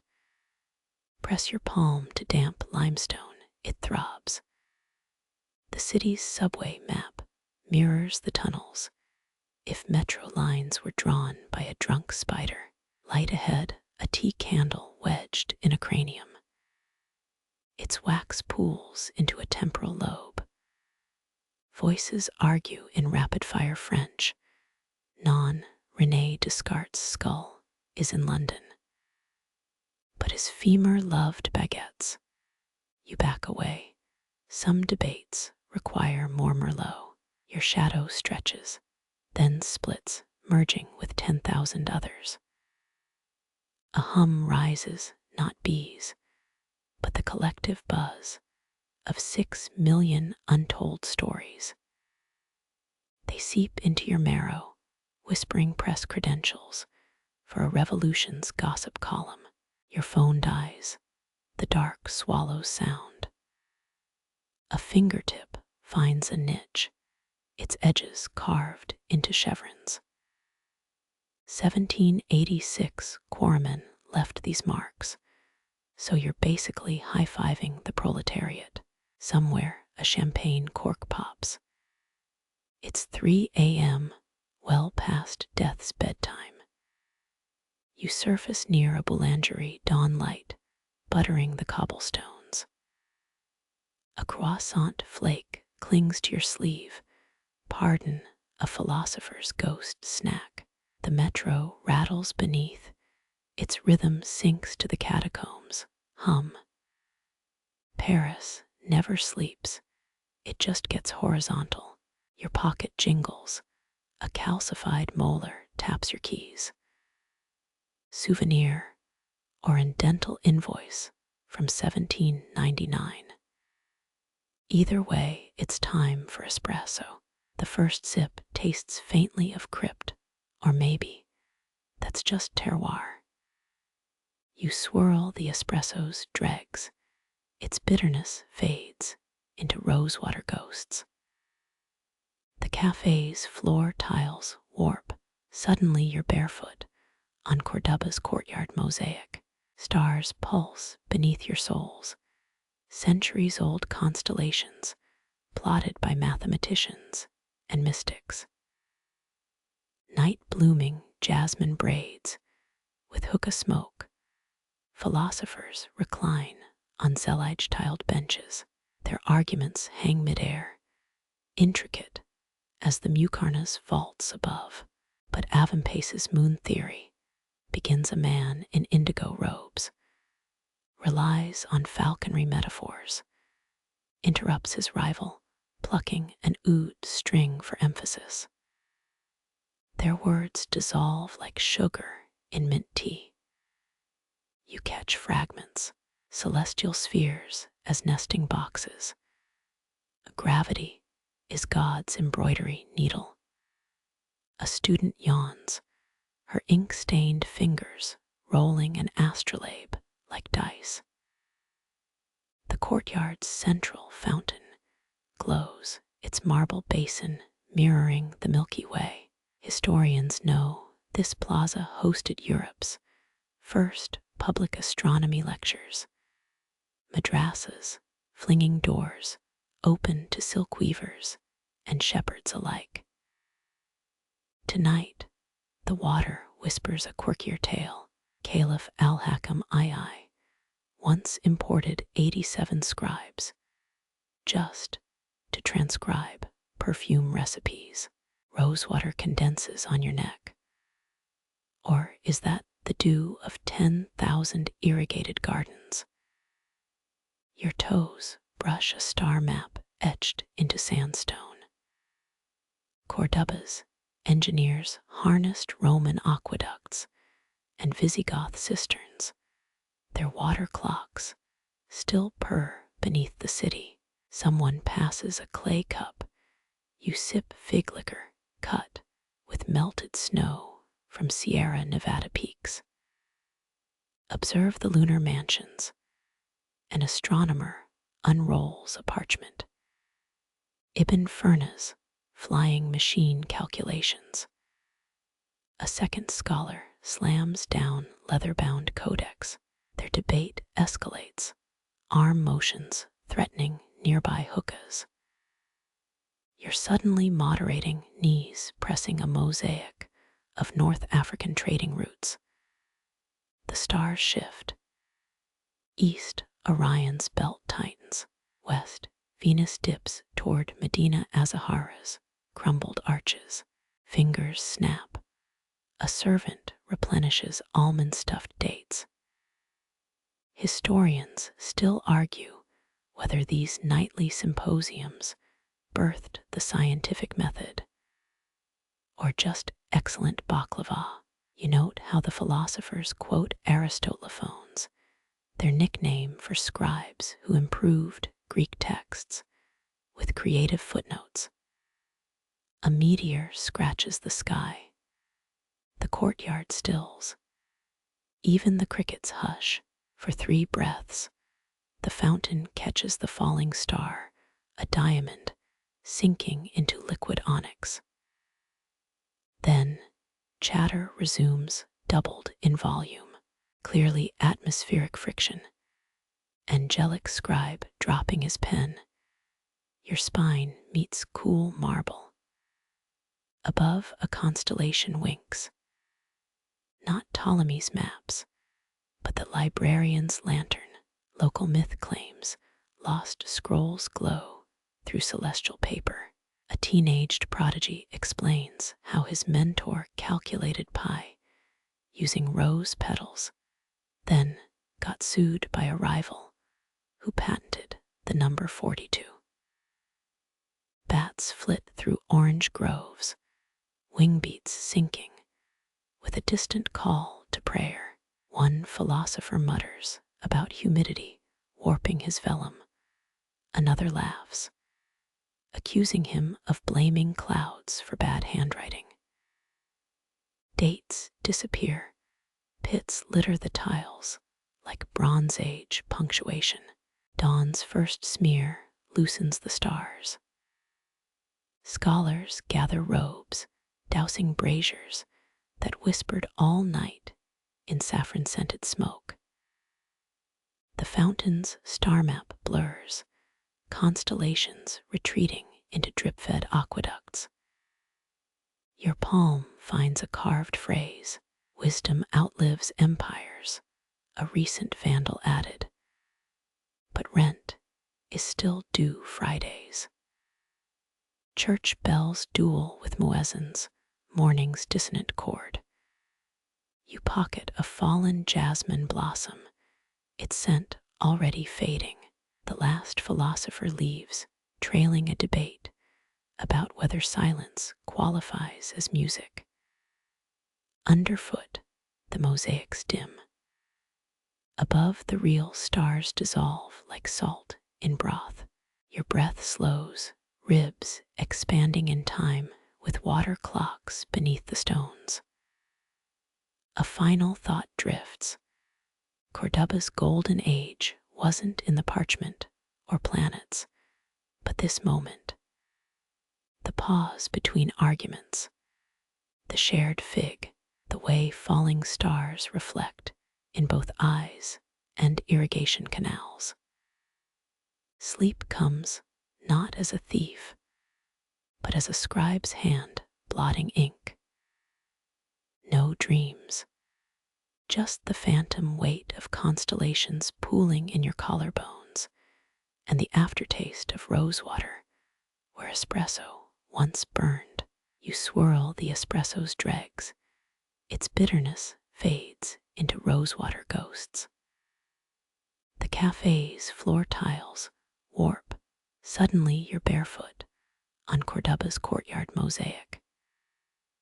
Stars pulse beneath your soles, century-old patterns etched by star watchers and dreamers. Night-blooming jasmine tangles with hookah smoke. Thinkers lounge on mosaic-tiled benches. Their debates shimmer midair delicate as the carved ceilings above. But Avempace's moon idea starts a man in blue robes, leans on bird flight poetry, cuts in another, plucking an oud string. Their words melt like honey in tea. You hear whispers, sky paths as henna designs, the divine thread weaving orbits. A student's astrolabe clinks, rolling across tiles like a lost coin. The fountain glows, starlight swimming in its basin. Experts say this plaza birthed Europe's first free stargazing talks, teachers welcoming spice sellers and goat herds. Tonight, the water murmurs secrets. How a caliph once hired 87 scribes just to document amber-scented oils. Rosewater drips down your neck, or is it dew from old irrigation channels? Your heel grazes sandstone stars. Cordoba's builders fused Roman pipes with Visigoth wells. Their clockwork aquifers still hum below. A clay cup touches your palm, fig liquor mixed with snowmelt from far-off peaks. Note the moon's rest stops. An astronomer unfurls a scroll. Ibn Ferna's wing science equations. Another slams a book. Their debate swells, elbows knocking hookahs. Your now referee knees pressing a mosaic of camel trails. Stars pivot. East, Orion's sword gleams. West, Venus kisses broken arches. A servant's snap. Dates stuffed with almonds reappear. Academics still feud. Did these nights forge early labs, or just flaky pastries? You smile at Aristotophones, scribes who polished Greek scrolls with wild footnotes. A meteor streaks. The courtyard freezes. Crickets mute. For 3 breaths, the fountain swallows the star, a pearl sinking into dark water. Then noise erupts, twice as loud. Sky fire from rubbed air. Heaven's clerk spilled ink.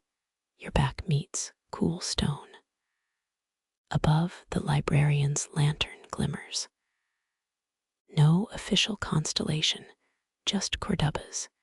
Inside, joke about books lighting the void.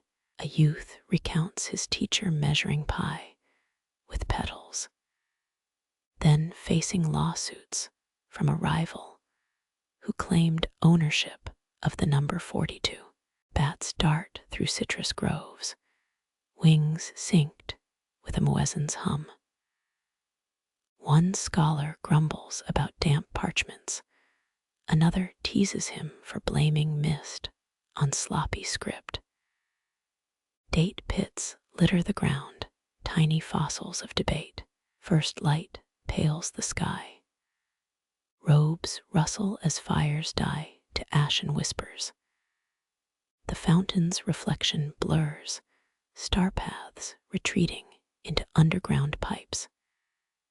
Your thumb traces carved words. Wisdom outlives empires, though graffiti adds. Yet landlords care for coin.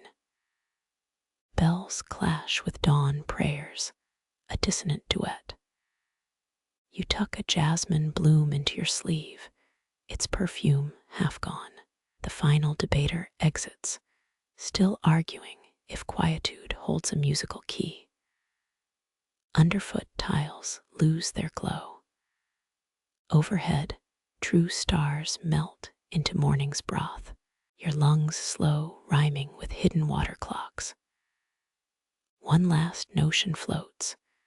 Cordoba's brilliance lived not in manuscripts or math, but here, the hush between words, the split fruit, how skyfall sparks mirror in both eyes and canals. Sleep arrives not stealing, but as a scribe's gentle blot. No visions, only the phantom press of stars pooling at your throat, and the lingering sweet sap of roses where coffee once bit.